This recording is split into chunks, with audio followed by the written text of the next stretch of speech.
Dire's ban now. Here's the Radiant ban.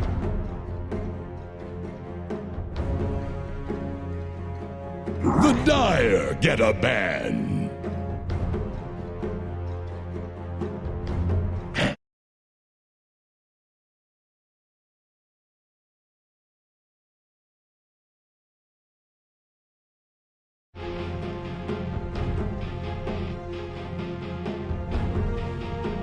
Dire's turn to pick.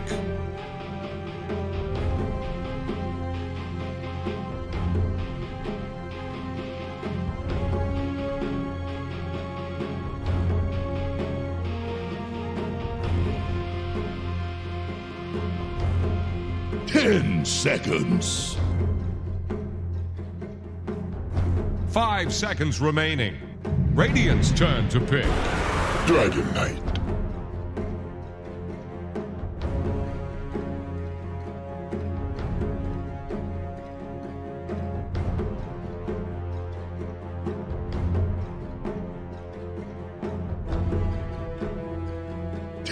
Seconds. I'm doing great. We had a fantastic day yesterday. We saw Fnatic play 4 games yesterday, not finding a win. So we'll see if they manage to shake that day off, come in with a new slate, fix things up. Certain issues did come out. Remember, Boom did mention that for some reasons, Fnatic were looking to maybe bar FBZ. It looked like Det managed to come in time to play. Maybe this time around, some of those issues have shaken off. Maybe just a bit of wariness coming out on Fnatic's part. So they've had a night's rest, and we'll see if that's enough to carry them through. OB Neon is a tough opponent, though. This is probably one of the top teams in Southeast Asia. These two teams have not faced each other since their roster changes. So this is the first time we're going to see this iteration of Fnatic up against this iteration of OB Neon. And that does mean that historically, Fnatic has had a big win record over OB Neon.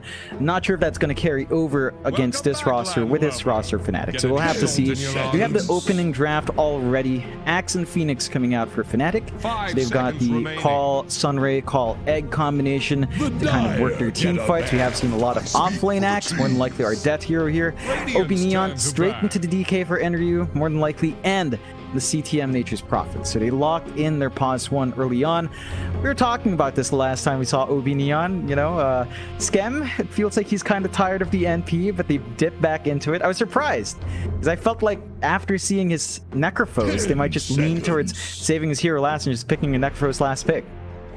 5 seconds remaining. Dire's ban now.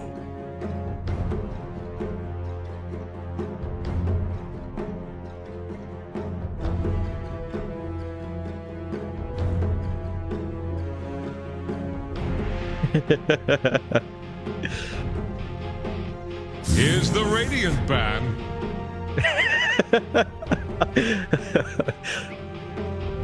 Yes, I believe so. Yeah, he's been at it. I dig it. You know, he's expressing himself, Mr. Skem. His Facebook is very expressive as well. He's got a lot of sentimental posts. You know, he's a very I'm not snitching, I'm just giving insight. You know, he's a very sentimental guy. He's got a lot of thoughts in his mind. Maybe, you know, he gets at peace when he plays Nature's Prophet. Hopefully that comes out here. Again, when you're dealing with a team like Fnatic, you need to be at peak performance. Right? We've made outside of yesterday, they've been doing pretty well in groups. So OB Neon can't afford to kind of relax here. This is a pretty big matchup. We are closing out groups soon. This is like inching towards the last half of the group, so not many opportunities to climb up to get into the upper bracket start. And I think Fnatic and OB Neon are kind of hanging out in the lower half of the groups right now, so every win counts for both teams. They're gonna have to bring their A game on both sides.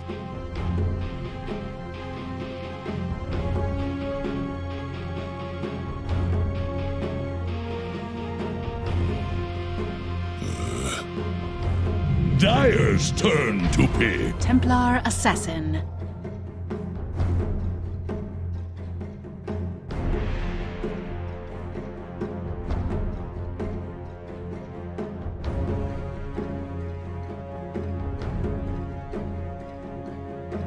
Ten seconds. 5 seconds remaining. Yes. Nothing to say.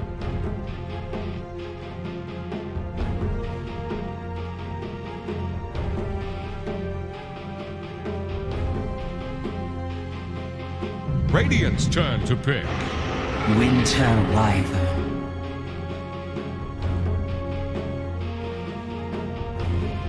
Yeah, it's a bit flexible for OB Neon. We have seen Winter Wyvern mids, can't discount that fact, but more than likely our support coming through for OB Neon. Winter's Curse is just really good against TA. The Cold Embrace is really good here as well, as Fanatic only really have magic damage on the Phoenix, so you can get full value from the healing from the Winter Wyvern, and if you get a good curse, the TA is just going to melt her own team, so you can kind of work that around now. Even the Arctic Burn gives you some steady way to burn through Refraction as well, so having a source for that DPS to burn through those charges, always useful on a support. We'll have to see how Fnatic drafts around. They've taken 2 cores, slight flex on the Axe, but just more than likely the Death Hero, so gonna have to see our last support here, probably just to tie in with the Phoenix. Something with good control. I think you're lacking something beyond just the Call and the Egg. Not the most reliable in bigger fights. Maybe the Lion's an option here if you want to run it as, say, 4 or 5. Hasn't been banned out. No option for Nyx. So Lion's looking likely for both sides if it is left alone. Just been a really popular support for the burst. Gives you a way of bursting people through Cold Embrace. That could be very helpful here as well.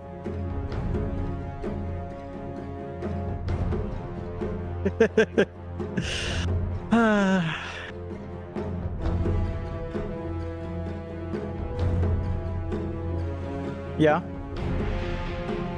Yeah. Are you sure? Are you sure? Dire's turn to pick. Blackwood.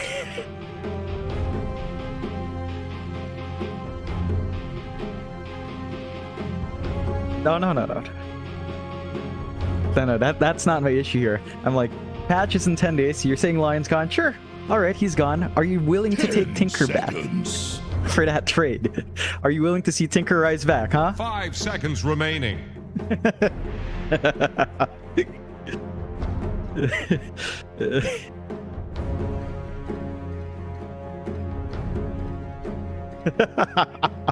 Dire's ban now. Storm Spirit.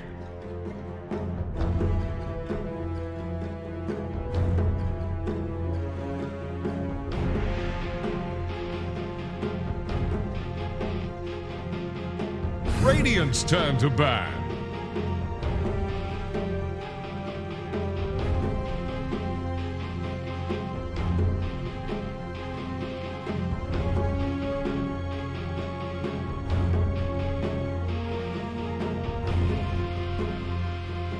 Ten seconds. The Dire get a ban.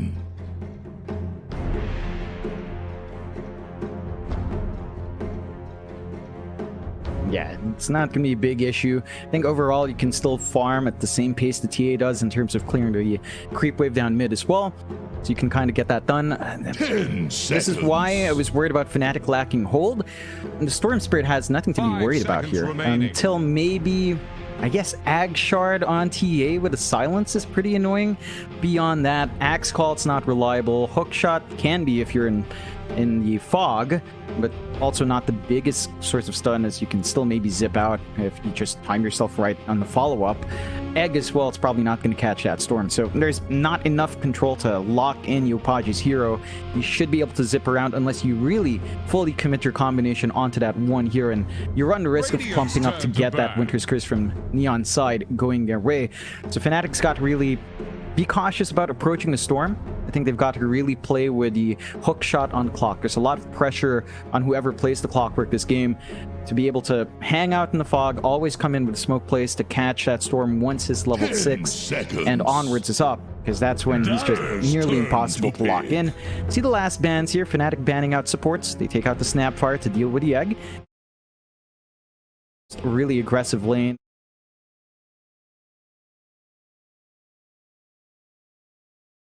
Very annoying lane to deal with. the side of 10 Neon, they do seconds. ban out the Tide Hunter and the Spectre. So they're leaving some leeway, 5 some seconds respect for the remaining. carry axe by banning out an off lane instead, assuming Death could still flex in. And a Tide would have given them the control that Fnatic is lacking. Like, the team fight with Tide, Phoenix, plus an axe is pretty scary. So they kind of just secured themselves here from that control on OB Neon's end. Fnatic has the last pick overall, so they can kind of hold on to the flex after Neon reveals their full draft. Could possibly still swing that X around.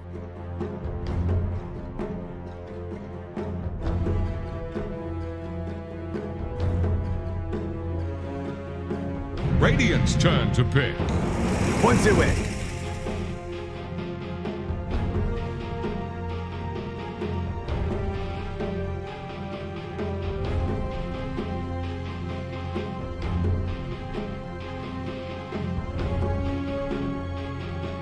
Ten seconds.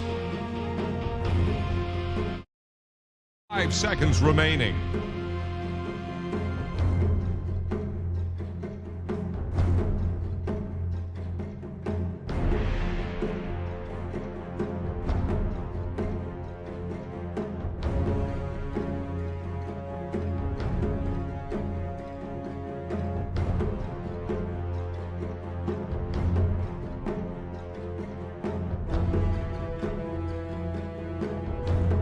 Yeah, like, I think if they really wanted to, we have seen the carry Tide before. Unfortunately, not there. Like, the combination of TA is too good. They go with Bloodseeker, which is one way to kind of lock in the Pangolier.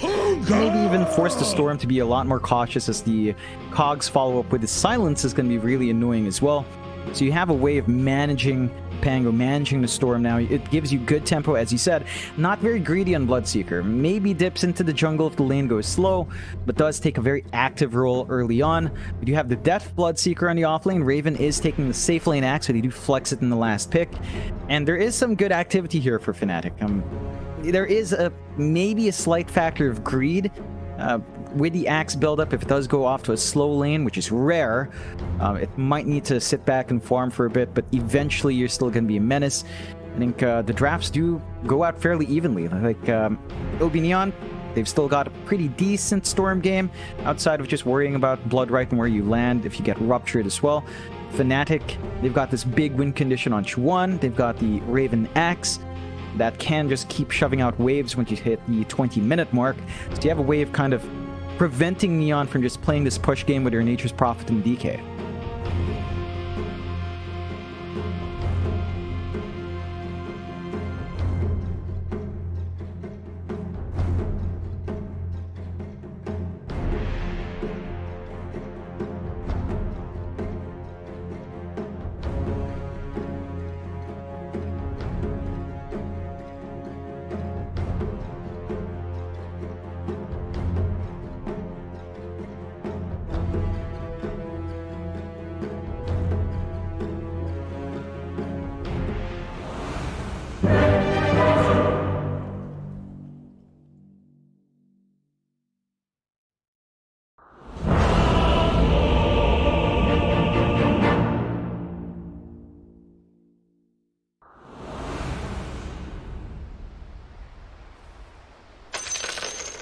We'll look at some loot bet odds and see what the hell's going on with the betting scene. But John, I never asked you, who did you favor in terms of drafts? I'd lean towards... I think Fnatic has the big win condition scaling into late game, as long as they hold out in the early game, hit the timings they want, get the farm up. No. You gotta love when everyone's kind of close. Your Podge is shy? Yeah, he said he loves Death, and Death said, you haven't told me that in a long time. And he's like, sorry, I'm shy. How cute. What a little bromance going on between these two. Death and Yopaj. I mean, they're younger players as well. You know, they're part of the same generation, you'd have to say. So, what is it, John? That's in our generation. Well, maybe closer to my generation, but you know, he's winning How old this. is he? He's 26. He's 26. You know, he's not as young as. Yeah, he's been there for a while, man. Yeah. My Been playing goodness. for a long time. He just never got that exposure out, and it's his time to shine, which is great to see. Yopaj looks up to him. He's like a younger brother, you know? Interesting. They do call Yopaj the idol, though, John. You know, does he look up to him? Does Death look up to, you know, he's the idol, John. This is Yopaj we're talking about. It doesn't really matter. We'll see how this game number 1 goes between Fnatic and OB Neon. Of course, the river will have to change because we have Fnatic here. They enjoy that blood red, or at least Raven does. Bot lane, Dragon Tail stun is there from Enryu. We're gonna have a bit of Chrome coming out now from OB Neon. Oh, we're changing again. Electrified now, back into the oil. A very polluted river, and eventually it's just gonna go dry. That's enough. No river for anybody. Hey, you notice every single time they end on dry. I don't know why. They cycle through everything, they just settle with dry. We do have the lanes coming out here to Enryu and Shanks. It's not going to be a very dry lane here. They can play around with the damage they have early on with the Arctic Burn coming through. Just burn through these high strength heroes. The percent base damage is going to hurt. You cannot underestimate the output of a Phoenix Axo. But once the Fire Spirits are out, they can just run up, try to get some spins down the line, get the battle hunger going. Lots of DPS here on both sides. So you will have to watch your spacing. And in this matchup, Raven shouldn't feel too bad. Sure, Enryu might threaten with the stun, with a Breathe Fire. Arctic Burn is a fairly long cooldown, so you're not going to get constantly burned out. And once you get those levels up, you should just be able to spin to win in this lane. Yeah, I mean, it's the one rare kind of thing about this lane is the DK is not just invincible. Because the spins do pure damage. Has so much magic damage. Enryu has to be very careful not to get stuck in that call. You already see it, like with the Battle Hunger and the Fire Spirits, Enryu's just taking so much damage. Still, we'll have a look at the other lanes as well.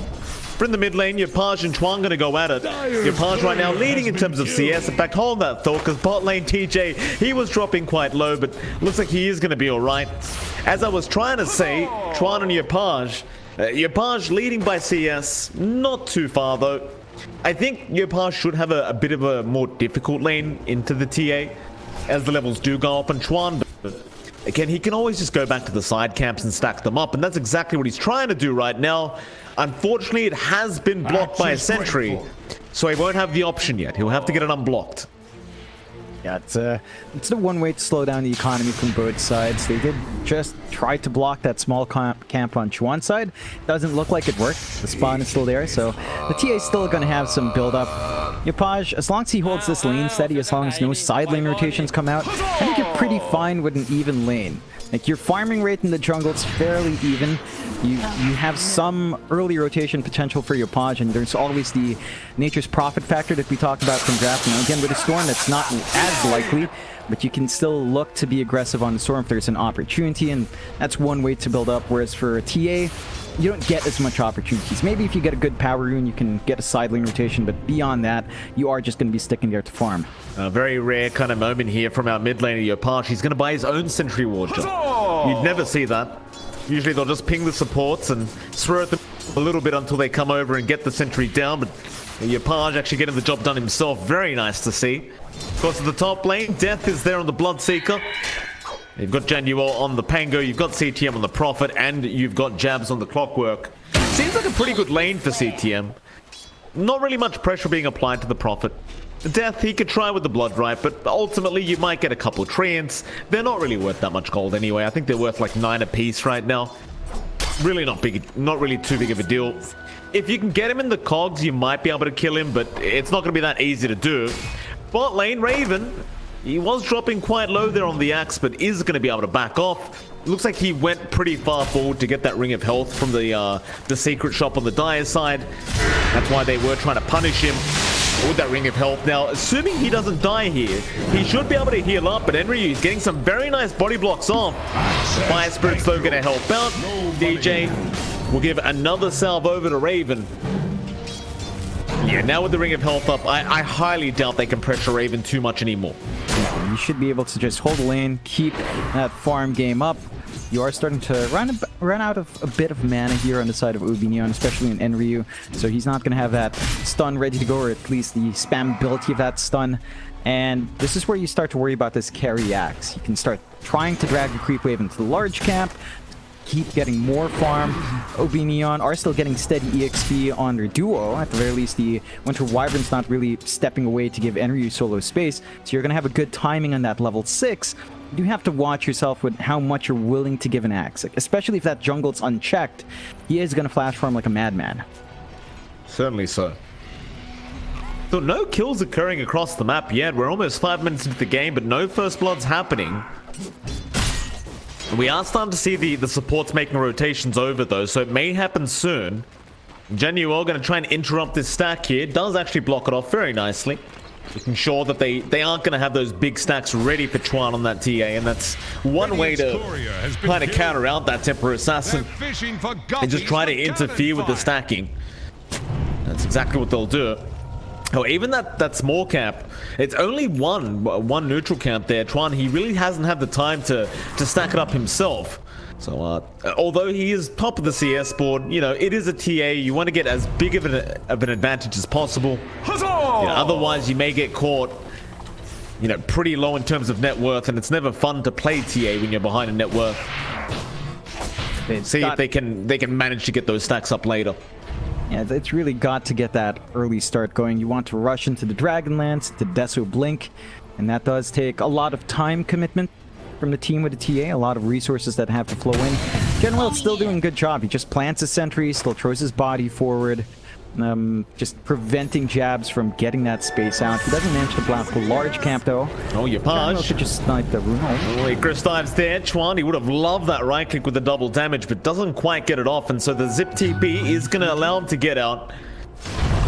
Now Chuan, he's going to be able to apply a little bit of map pressure into that mid-tier 1 tower. Looks like he won't go for it, and bot lane's where the first blood happens. Enryu ends up dropping. Now Genuel's in trouble as the meld strike comes through. Chuan, he just shreds him. So 1-1, but well, that pod kill on Raven gonna feel much nicer for OB Neon. First blood gold going the way of the DK. CTM with the early rotation out. Uses the Rat of Nature to soften up his target, and they just find that cleanup. This is the early activity we were looking for from OB Neon, and with that level 6 spike on the NP, CTM can start to apply more pressure around the map. He is walking under a ward, so his rotation mid might not pay off as much here. Certainly not. Denied! Actually, this is a pretty big net worth gap between Chuan and Yopaj at the moment. 3.2 to 2.7k net worth. I suppose it is still yet to be expected, though. That's the thing. Like, it's not a surprise that this TA is going to have such a higher net worth than the opposing mid laner. It's pretty standard, and I think that's almost the game plan from Fnatic, is to just have these cores that can flash farm faster than what OB Neon can. And that they will do. It's whether they can kind of put up with the storm that will be coming with OB Neon once we hit the mid game with this storm and Prophet, and even the DK, of course. And it is coming soon at CTM. He's already rotated down to the bot lane now. Dragon Knight has the dragon form, so you are going to see the T1 being pushed in as now the dragon hail does land onto DJ, and here comes the zip in. But DJ, he's off the map. Faces a stiff win. No problems there for the Phoenix. He will just TP away. Yeah, still a lovely interaction with that spell. Waste some time, but they can't save that bot tier 1. So the first tower goes the way of OB Neon. It comes down to their push with the DK Nature's Prophet. No counter push coming out from the side of Fnatic. Their lineup just doesn't do it as quickly beyond just shoving out the creep wave, maybe tanking up with the axe up front.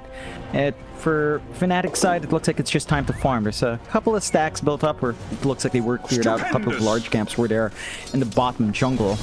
And Raven, he does have the Vanguard up, so you can just sit in the lane, not really be threatened by anyone on OB Neon's side. Neon, they are working this opposing jungle quite nicely, though. This is where CTM's farming, taking away potential camps for Raven to jump into down the line. They're buying space out for Yopaj and his own triangle to play that catch-up game. Still lagging behind, but it is a storm. The big difference here is the power spike with first item. Yeah, TA with Dragonlance feels nice, added range is great, your ability is nice. You don't really show up to fights for it. CTM, so he's going to be chased down. They've got some nice slows with the Battle Hunger and the Icarus Dive. More Fire Spirits to fly out. Jab's now even going to rotate. And CTM, he's really got no way out of this. He needs some help, and Yopaj is going to rotate. He's quite low on mana, but just with the Vortex, he's going to buy the time. He's under attack. Fnatic, they waste a bit of time trying to chase down the Prophet, and they won't really get much out of it. Unfortunate for Fnatic, but they did need to force CTM out of the jungle. That was quite important. Otherwise, you aren't going to have the space to farm up on both Raven and Chuan. So they will at least get him out for a little bit. The one thing that you're getting a lot of here for Fnatic is space for Det. He's got free lane up top. He's just been free farming in this Bloodseeker so far, so he's going to have a quick build up into this Rod of Atos. And once that's up, that is a really good way to lock in that storm. Your Paj might have to be really cautious because Det, you leave him alone, he's really just going to farm. Yeah, he's got Genuel right now, and with the Blood Drive, with the Rupture, there's no way out. Nice pickup there from Death, and a very easy kind of pickup as nobody was going to rotate to help out the Pango. Doesn't even have a level 6, even if we wanted to try and roll away, but that obviously wouldn't have worked either. As we are going to have a quick pause out now from Chuan. Your Paj going to go for a quick reconnection. Death will get a tip out to Genuel early on. And of course, Genuel gonna spam that voice line. Very, very upsetting. I love it. Have you listened to the band I recommended? I haven't. No, because I asked you to link it. And then you didn't do it, John. And you expect me to somehow know how to spell this name. That's true. I'll send you the link. I will remember to send you the link. Hunhurtu. Everyone else give it a listen. If you know how to type it. I don't want. How do you know how to spell it, John? Could you spell it out for the viewers? H-U-N space H-U-R-R Hunhur space T-U. Hunhurtu. Very good band. Tuvan band. Thank you for that, John. 2-1 here for Fnatic. Slight net worth lead, but again, with their draft, you kind of expect them to hold the net worth lead. Nothing too surprising yet.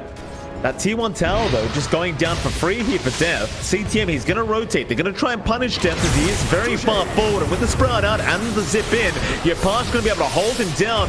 And Death, he's got no way out. Dire's middle tower. He has gotten that T1 tower down to the point where you can deny it. And he did buy a little bit of space for that mid-tier 1 to be pushed in with the siege creep. But it's not going to be too much. You've got Enryu there to defend. But I suppose for Death, as long as he knows that Chuan and Raven are farming, he's more than happy. Yeah, I mean, he's gotten a lot out of that lane already. You just want to buy space for the TA and the Axe to have that jungle area to farm. And Fnatic's done a pretty good job hook. Yeah, it is a big target. They've got CTM on the Prophet. Melt Strike just rips through half his HP. CTM, he's going to try and sprout himself, but they have the vision there with DJ. That's a great rotation now from Fnatic. That's the target you want to try and aim for. CTM on that Prophet. Now Fnatic, they should be able to go ahead and finish off that top tier 1, which wasn't denied, but it looks like Shanks, he's stuck around. He'll get it done. Just trying to back off before they do catch up. And that ends up being a pause 1 for pause 3 trade, considering Death's death earlier on. You're still getting a ton of space out for Fnatic. I'm kind of worried about how much Obinion's allowing this TA and this Axe to farm up. They were doing a good job earlier on to keep track of that triangle area to take away the jungle camps and bot jungle side.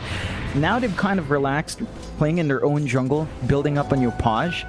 And it feels like there's a ton of pressure on the Storm to deliver here. Maybe once they commit the Rolling Thunder and Winter's Curse, you can still turn these fights. It does feel like the Axe and TA is getting too much farm, though. Like, you're just not... You can kind of keep up with your Nature's Prophet, but at the moment, it's just not shaping up that way in terms of net worth. Yeah, I mean, I think Fnatic's just done a great job with this draft of just giving Raven and Chuan the space. I mean, we keep saying it over and over again, but that's exactly what they've done. And OB Neon... I think because they went for a greedier mid lane in the Storm Spirit, they can't run that very aggressive style that they like to play that we've been seeing a lot with this CTM Prophet. And it does seem to be costing them a bit. But Fnatic, they know how much they can get away with right now. Now Raven, he's getting very close to that Manta job. He's going to have it up in maybe 2 to 3 minutes maximum. And then you just need to wait for the 20-minute mark to have the shards up, but that'll give him even more time to get the blink up before he gets the shards. So the timing, it's not going to line up well for OB Neon, I don't think, because Manta Axe shards, it's very hard to contest. There's no other way to put it. It's just too much damage. Oh, they scan out the smoke here as well, coming out from OB Neon, so Fnatic should be able to retreat right in time, or at least break it with DJ. They will. DJ, very nice position. A very good Icarus dive as well, but the zip is going to be there.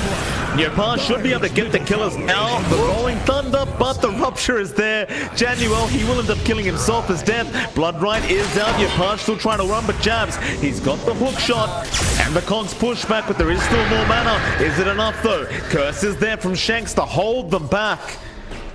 Still, Raven, he wants to keep chasing forward. They have the trap slow there onto Enryu, and they also have the call out into the Blood Rite. And that might be a DK kill.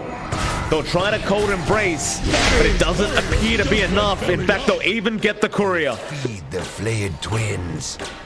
Man, it's a really messy smoke play coming out from Neon. They did have that blink on Enryu. They wanted to use it, although Yopash. He's all right. He has the mana. Has an arcane rune as well, just in case. I think Yopash. Oh, got a Atos, Blood Rite, Yopash, Sunrays there. Can they get the damage out? Oh, they definitely can. Oh, the tips out from Death. They went from lovers to enemies so fast, John. Romance, it doesn't last long. It's got an expiry date. It's Dota 2. It's the test of friendship, right? When you're in the same team and when you're in the opposing team, it's always a test. Yopash, they revealed that Atos on Enryu when they locked him in for that kill. I'm surprised Yopash didn't notice it. So he gets punished for not respecting that control. Again, you're at the point for death where you just run around, get that combination off, and you just kill everyone. OB Neon has to be very, very careful in these engagements as Fnatic can just keep smoking like this. Yeah, nice hook shot in. A great smoke out from Fnatic, and again they found a great CTM kill. Rupture's there, Genuel, he cannot help. He'll try to TP, but they have the X stun. Double kill. And nothing's working out here for OB Neon. Like, this draft, it's starting to feel like they're going to have to rely on Yopash and the Storm. Under attack. He is very far behind in net worth, though. And you've gotten to the point where Chuan, he has the Deso. And we're just 4.5 minutes away from the 20-minute mark where the shards are going to be up on Raven. So things are going very poorly. And John, I'd hate to keep piling up the bad news for OB Neon fans, but Roshan is now being taken by Fnatic. This is not going to take long with that Deso and with how tanky Raven is up front. OB Neon can try to make a play. They've got the curse ready. They need the vision. It doesn't look like they'll be able to make it in time. So that's going to be a nice free Roshan going away of Fnatic. Shanks is trying to posture, but way too far off. Now you have to deal with 2 lives from Chuan if you catch him out somehow. I think for OB Neon, they just need to keep farming. They need items on CTM. They need more on Yopash. They need to keep trying to split up this farm, keep trying to build up. Jabs, Dragon Tail's there, zip in. They might at least be able to get support clockwork, and they do. At the start, they are going to try and start getting aggressive here, OB Neon, but there is a big limit to how aggressive they can be. I mean, you are still fighting into an Aegis, and you understand how far behind you are. I think they'll take whatever kill they can get, but ultimately they will have to continue the farm game, at least for now. Yeah, they have bot space out for CTM. He is top of network for OB Neon side, lagging a bit behind by 1.4 compared to Chuan. So in an okay spot. Oh, Shanks, they got the rod of Atos out. The Blood Rite is there. The Arctic Burn is about to wear off. Can he get to the high ground? He can. Rocket Flare's going to give the vision and the hook shots out from Jabs. Right on target. That'll be Shanks gone. Chuan, apparently this man just can't miss uphill, John. He hit every single melt strike. And he got a Grove Bow. Of course he did. Yeah. It's only fair. He's playing the TA. He needs a Grove Bow. He needs more range. John, you well? Been a very hard game for Genuel. I mean, every time Death's around, what does Pango do, John? You get ruptured and you can't do anything. You're just stuck. Yeah, they just got so much value with that last pick. Bloodseeker. Great against the Storm with the Atos. Great against the Pangolier in every scenario. And he got a free lane. That's the biggest surprise. He was just left alone up top for a very long time to get that really quick Atos timing. That is now inching closer towards his blink as well. Just 200, 300 gold off. Once that's up, you just have all the control. There's nothing to defend Yopash here. He's trying to go for an Orchid, nothing defensive on him. Once the chain control's out, Storm's not safe, no one's safe against what Fnatic has, and they're losing a lot of map space already. They lost their bot tier 1, although Yopash. Yeah, jump in. They've got the Phoenix. Rotations are coming in quick. Raven, he has the blink up, but it's on cooldown. He used it earlier on, not expecting the rotation to come out. He might still get Enryu, though. Ryu trying to be very sneaky. Rocket Flare not going to go over his head, and he'll TP out.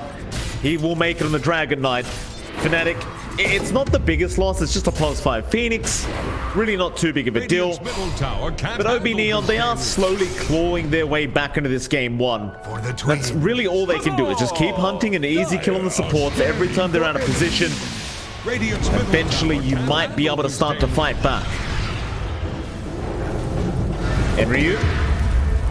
Lane, it's going to be alright. He gets the stun off. Onto DJ. To take the plunge. That's going to be about it. They'll just start taking over that Dire jungle now and Dire's top tower is under try and attack. take even more of their worth away from OB Neon. Kind of return the favor from 10 minutes ago. And we are 45 seconds away from a very balanced axe, John. Yep, he's got the gold ready. Raven's going to be able to just keep shoving these waves out forever. OG Neon, they're trying to just pressure that bot tier 2 in return of their top being pressured as well. CTM's push is still good. It's not really comparable to a TA with a Deso at this point. There's just so much more coming out on the side of Fnatic. They were trying to pressure the mid tier 1, not enough to take it down yet. So you still have a ton of control in Fnatic's end.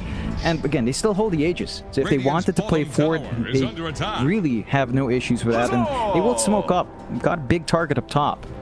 Yeah, absolutely, Chuan. If you could find your Pash, he'd be very happy, but they need the control for him.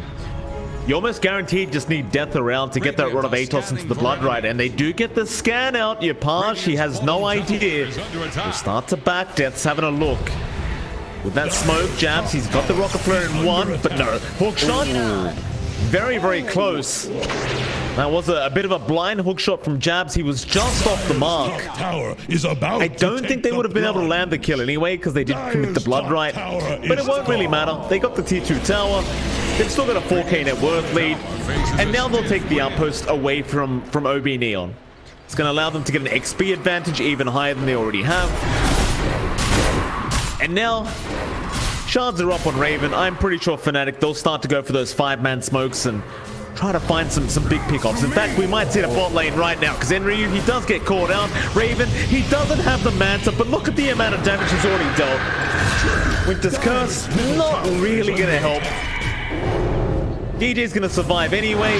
Shanks, he'll get himself out of there. But they got a nice big pickoff onto that Dragon Knight. They'll be happy. It's that scary point when you're playing against Fnatic. The axe is really big, way too strong. You still have some good damage on the side of OB Neon, and you still have good control with Winter's Curse. They need better opportunities to use their skulls. Yeah, Death, he just will not leave Januel alone, although these disarms are buying him a little bit of time, but nowhere near enough. The rupture, it just lasts such a long duration. He just can't get away. Bottom lane, CTM's been caught out. The trees are kind of protecting him here, and he's going to be able to get that BKB off. He'll try for a fight, but the X-Men dropped now. Yopaj, he'll try to take the egg down, but his attack speed, it's not fast enough. It is going to explode in CTM. He will drop. In fact, Yopaj, he got caught by Death. Now Raven, he'll rush forward. Shanks, he just gets shredded by Chuan. Bottom tower is under attack. Oh, and Fnatic, they are running this timing so well on this draft. And this is really the opposite of what we saw yesterday from Fnatic. It seems like they've sorted out their issues. They are looking very, very strong. More like the Fnatic we're used to seeing now in this game 1 of this BO2. Couldn't withstand the They've shaped up. They've got all the space they need to enable the Axe and TA. OB Neon, they opted to play a slower game. They couldn't get the push going with their Nature's Prophet and DK. They only found one tier 1. Now their tier 3s are under siege. There's no Aegis left. There's no second life. There's no security. But if they take the tower, the wave's just going to naturally shove in. And they have so much more control on the map on Fnatic. They can just keep clearing out these camps, force OB Neon to kind of stay clumped up and safe. Neon are smoked up though. No, Henry, you're going to jump in. No, Chuan, he got the BKB in time. The stun, it wasn't there. So Chuan, he's going to be alright as now Raven jumps in and Chuan takes another kill. You just can't survive the melt strikes right now from Chuan. And guess what, John? There's a DD rune at the bot rune spot. They haven't spotted it yet, but it's there. The Rolling Thunder is out. Yopaj's going to try and make sure the Rupture never comes out, and they might be able to secure the kill off to Death, and they will. But now a DD rune is there on Chuan. Hookshot is out from Jams. He's got the Pango. There's your call out. Cold Embrace, is it going to be enough? It may just buy enough time. Melt Strike, though, is just going to destroy him. CTM, you've got to run, sir. It's just not safe. Sprout out, but he's got no damage. Yapage can go for the zip in into the backside. He'll try out the DJ. The egg is available right now, and it is now a level 2 egg. Raven, he's got the call. He just needs the blink. He may not even need that. He'll go after Shanks. A nice dunk there. Enryu, he'll go for a stun up, but blink is up now, and Enryu, well, he's going to be able to blink away in time at least. Bottom barracks are under attack. Unfortunately for them, the Racks can't do the same though. But it looks like Fnatic, they're going to let the Racks go. They'll go back up top lane where they've spotted out CTM. Jabs, hookshot on again. Just such aggression from Fnatic. And CTM, he'll get tipped by Jabs. How dare you, Jabs? How dare you? Not what you expected. Oh, he drops the voice line as well. Rupture there. Januel, he just can't catch a break. Yapage, he's going to try and zip in. He might be able to get himself one kill. But that's about all he's going to get. Storm was coming good. Yeah, it's not lining up for Obinion. You don't have space on the map to get that farm game going. They have so much control on Fnatic's end. Once the hook shot's out, once they have the vision, they can just jump you with all the mobility they have on hand on this draft. And Obinion, they give up their tier 2 high ground. They've got the Wyvern, Shanks, one of Atos, Bloodright, all of them are going to be thrown out. Yapage, he's going to zip right through, back in onto Raven, and will force the BKB charge. The Sunray is going to give Raven a reset, but I doubt he wants to fight without the BKB. They'll just wait it out a bit longer. Roshan's up in a minute 10 anyway for Fnatic, and you know with this net worth advantage, it's going to be very hard for OB Neon to try and contest this Roshan play. So I think you just wait if you're Fnatic.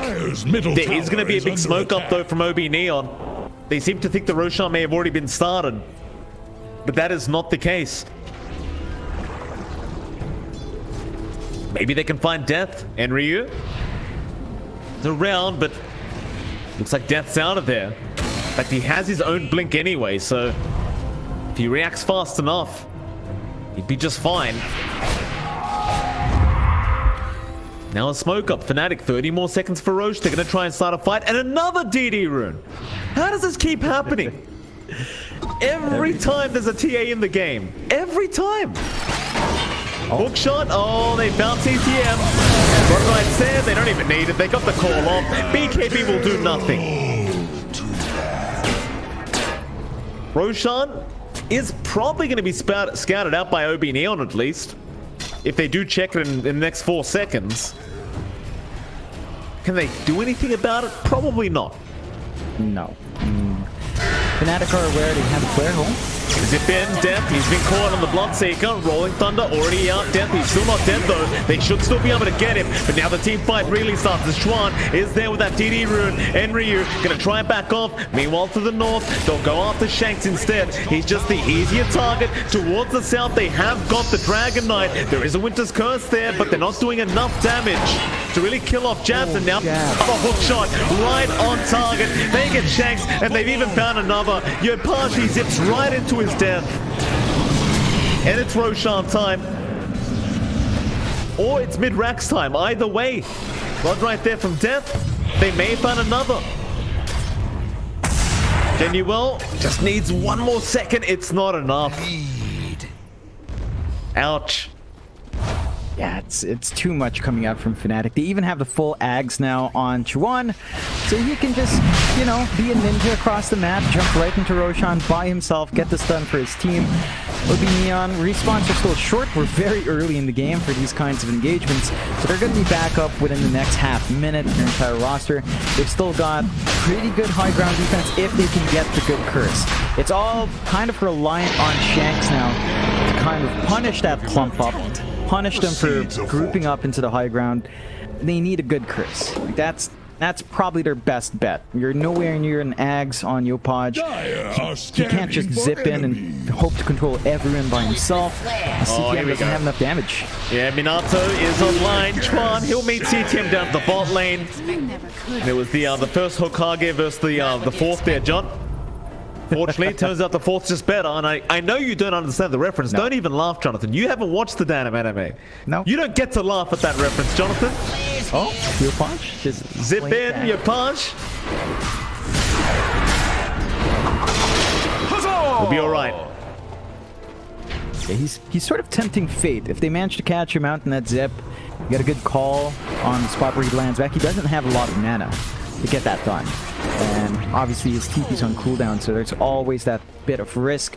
Fnatic, 17k lead, 25-8. Not a very close game for OB Neon so far.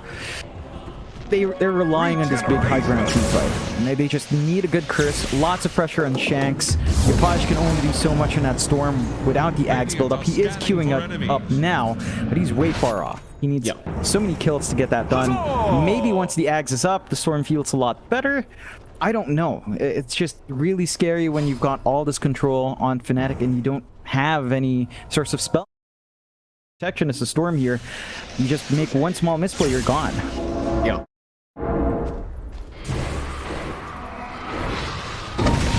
Fnatic still in a great position.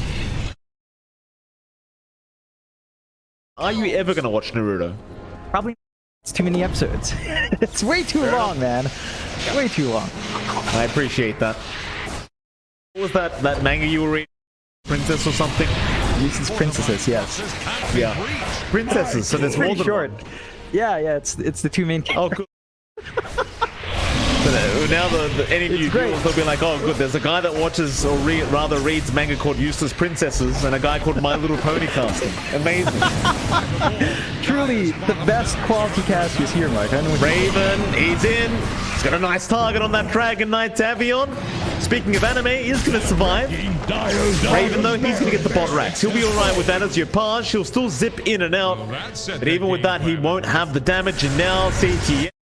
Again, jabs. He's just been all over him. He's going to try BKB and fight back. They'll hold on to the hook shot to make sure they can cancel the teleporter. Now the BKB's over. Death will survive. And you might just be able to go for a secondary rack here, John. I mean, why the hell not? He's got no buyback. Not what you expected. Yeah, it's hard to play with 4 versus 5 here for the Neon Ultra. Oh, Raven, look at the damage. My goodness, Yapaj. He tried. It's 4v1. They just can't kill him. Winter's Curse is out. He's taking literally no damage because apparently they don't spin when they're hitting each other. You learn something new every day, John. Yeah. On to the Wyvern.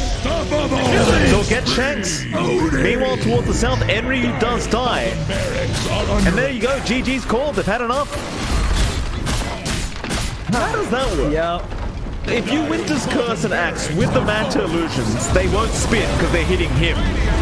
But if he hits any one of those illusions, they will spin constantly. I didn't know that was a thing. I saw Shanks get a...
5 seconds Here's the remaining. Radiant ban. Dire's ban now. Here's the Radiant ban.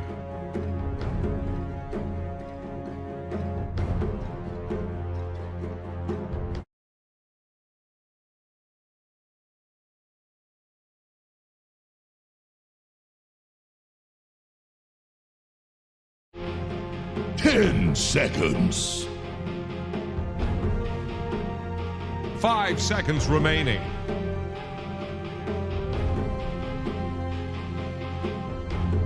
The Dire get a ban.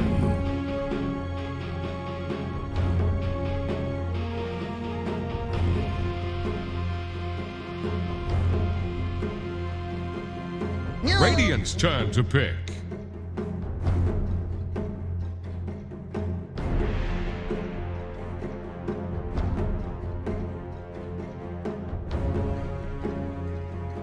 Dire's turn to pick. Templar Assassin.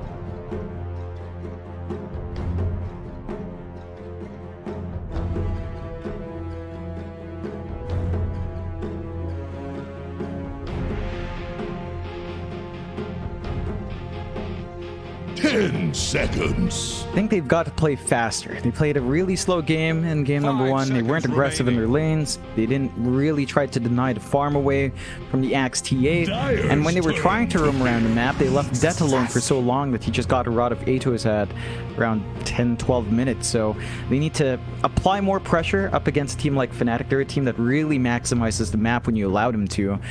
And they start to play really aggressive when they get that rolling start. So Neon has to bring it back to them, bring that fight out towards Fnatic. They do start with a Axe ban, so they respect ban the flexibility of it on Raven, on Det. They don't want to have to deal with that really tanky front line that enables Fnatic's big cores on the mid, like the TA coming out.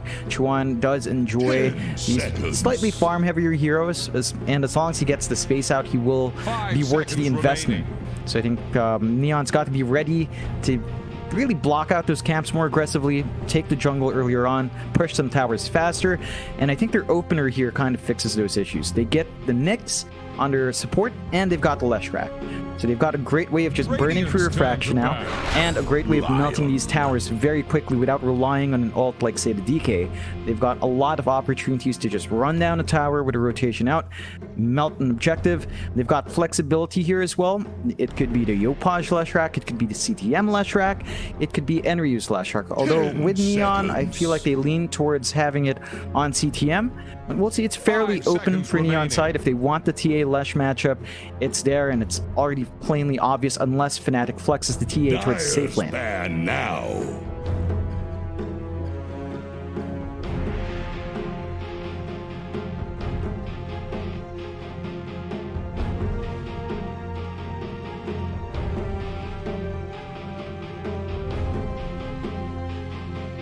Ten seconds.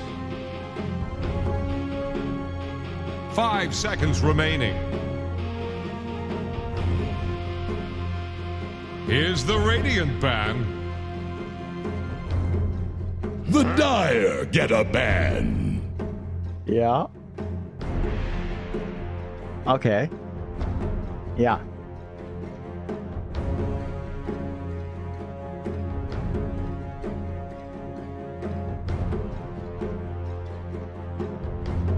Ten seconds left by Yep. my count. 5 seconds remaining.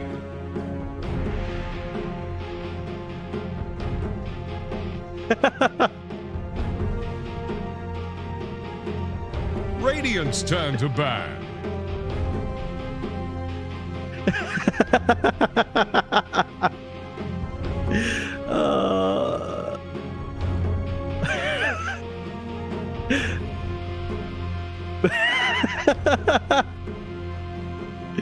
Ten seconds.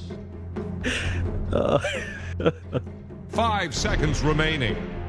Dire's ban now. Yeah, he's ruined you. It's nothing else. It's nothing but Dota now because of him. You know, it's he set you through the path. It is what it is. For me, I actually, did I ever tell you the story? I started Dota because not my friends. I didn't have many friends when Dota was popular. I heard a lot of people play Dota. So I tried it in an internet cafe by myself. There were no bots. I picked Dragonite. I ran down lane. And it's like, why is this fun? Then I left the game. I was alone. Now, it's a very lonely first. That was like 5 point something. It's a very lonely experience. I didn't play until 6 point something when I actually had friends. So that's my end of it. The exact opposite. No friends talked to me. I just played it because I was lonely. It was an offline game with no bots. No bots. It was just creeps. I was like, what am I doing? What are you doing? This isn't Warcraft. You know, I was like very confused. 5 seconds remaining. Very confused. Yeah.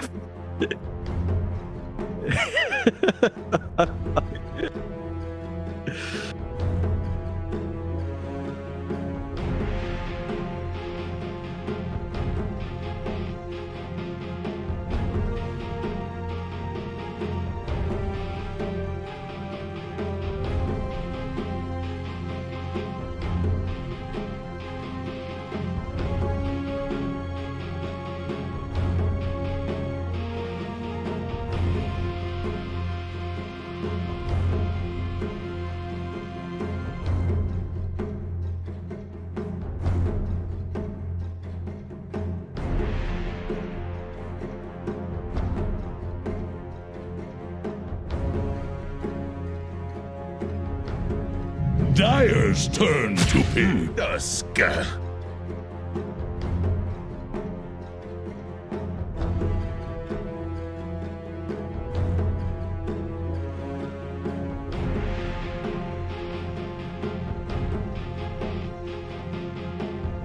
10 seconds. Yeah, I'm keen to see if Obinino experiment that way. I mean, there's a lot of 5 ways to seconds take remaining. it. Fnatic, for their part, take the Tusk. So they have a very stable support duo, not much flexibility on Tusk line. They are just going to take those roles. Well, I say that maybe an off-lane Tusk, but it has been a while since we've seen that one. Much more stable to have it as just helping out the lanes, enabling that aggression. OB Neon do go into the Dark Willow, so it looks like we are getting the core gyro.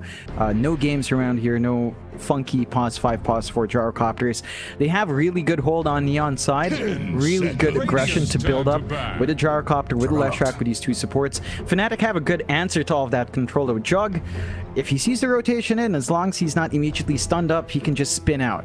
And the Juggernaut can kind of scale at the same pace the Gyrocopter does. At some point, he becomes very reliant on his ultimate. 10 But seconds. even then, once you have the Ag Shard and some good amount of damage, you can still contribute to team fights without that spell. So Fnatic has some pretty good responses to what OB Neon wants to do. They don't quite have the same push potential on Fnatic's end, at least until the TA Desolator is up. But a Juggernaut can sustain a wave with the Healing Ward. That's the old school way of getting that done, the push with the Jug. And they can still kind of get these objective trades if they need to. 5 So they've seconds got remaining. stable win conditions, still leaning towards the TA, but the Jug can come online slightly earlier. The lane combinations with the Jug, Jug Tusk, Jug Line are both really scary. Once you have a couple of levels in the spin, Earth Spike Hex, or just the Shards and the tag team, can ensure the Here's Juggernaut the finds a couple of Radiant kills in his lane.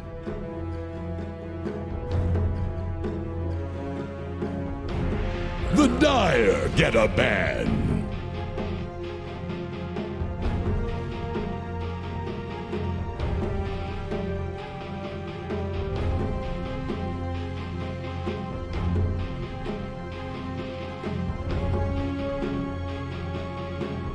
Ten seconds.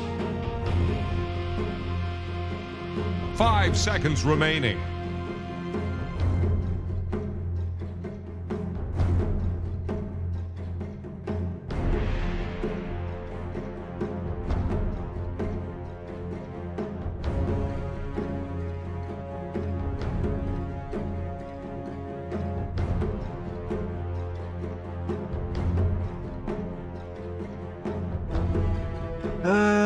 I'm gonna sound like a broken record. I'm gonna say Sand King again. It's kind of odd that it's been ignored. I don't know, it feels like it just performs every single time. It's a melee matchup. Spin isn't up all the time, so you can still kind of harass him out with a Sandstorm, with a Burrow Strike, with a Caustic Finale if you want to go for that build. You can farm up a lot quicker there for Enryu. You can get a fast blink and travel, contribute around. It ties really nicely with your Nyx Assassin Dark Willow. It's so much control coming in, and it gives him a solid form of team fighting on core. You do still maybe need a blink initiating core to kind of set up for you, rip through the backline, which is really what you want. You want to prevent the Tusk to get some snowball saves. You want to prevent the Lion from getting good Earth Spikes off. Maybe even hunt down the TA. That can simplify the process. So I think the Sand King's probably the only big option left. A lot of the mid heroes have been banned out. I guess you have the option. No, Bat Rider was banned out, so you don't have a way of burning through the TA as well. Yeah, I'm just gonna say Sand King again. I've been saying that for the past 2 days. Might as well keep it up.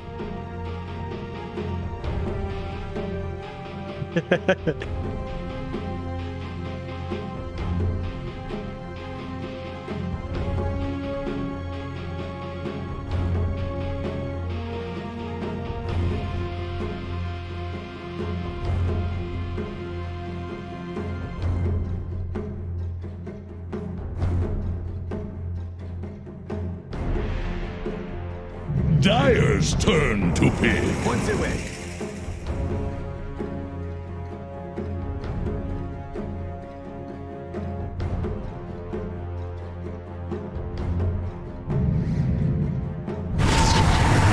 Choose your heroes. Oh. Yeah, he finally gets to play something he finds fun on CTM. Fnatic, they've still got that solid lineup. I think the Pango's a really great response to the Gyrocopter, the constant disarms, take away a lot of your DPS after the laning phase. So once the magic damage tapers off, you will want to right-click. Pango's going to prevent that. It gives you good team fight here. You've got a lot of balls rolling around in this game for Fnatic. They've got the Snowball and the Rolling Thunder. There's a lot to watch out for Neon in terms of that control. Necrophos is picked, the Reaper's Sight. There is counterplay here on Fnatic.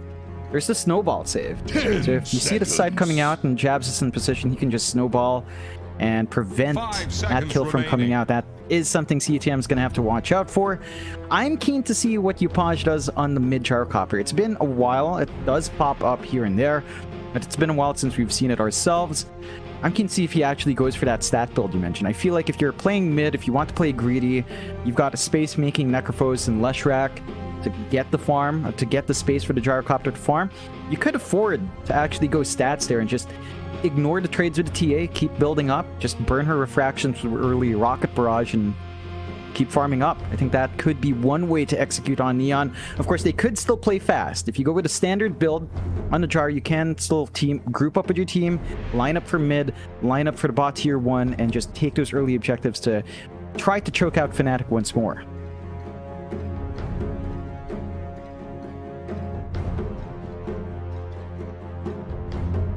Nothing to say.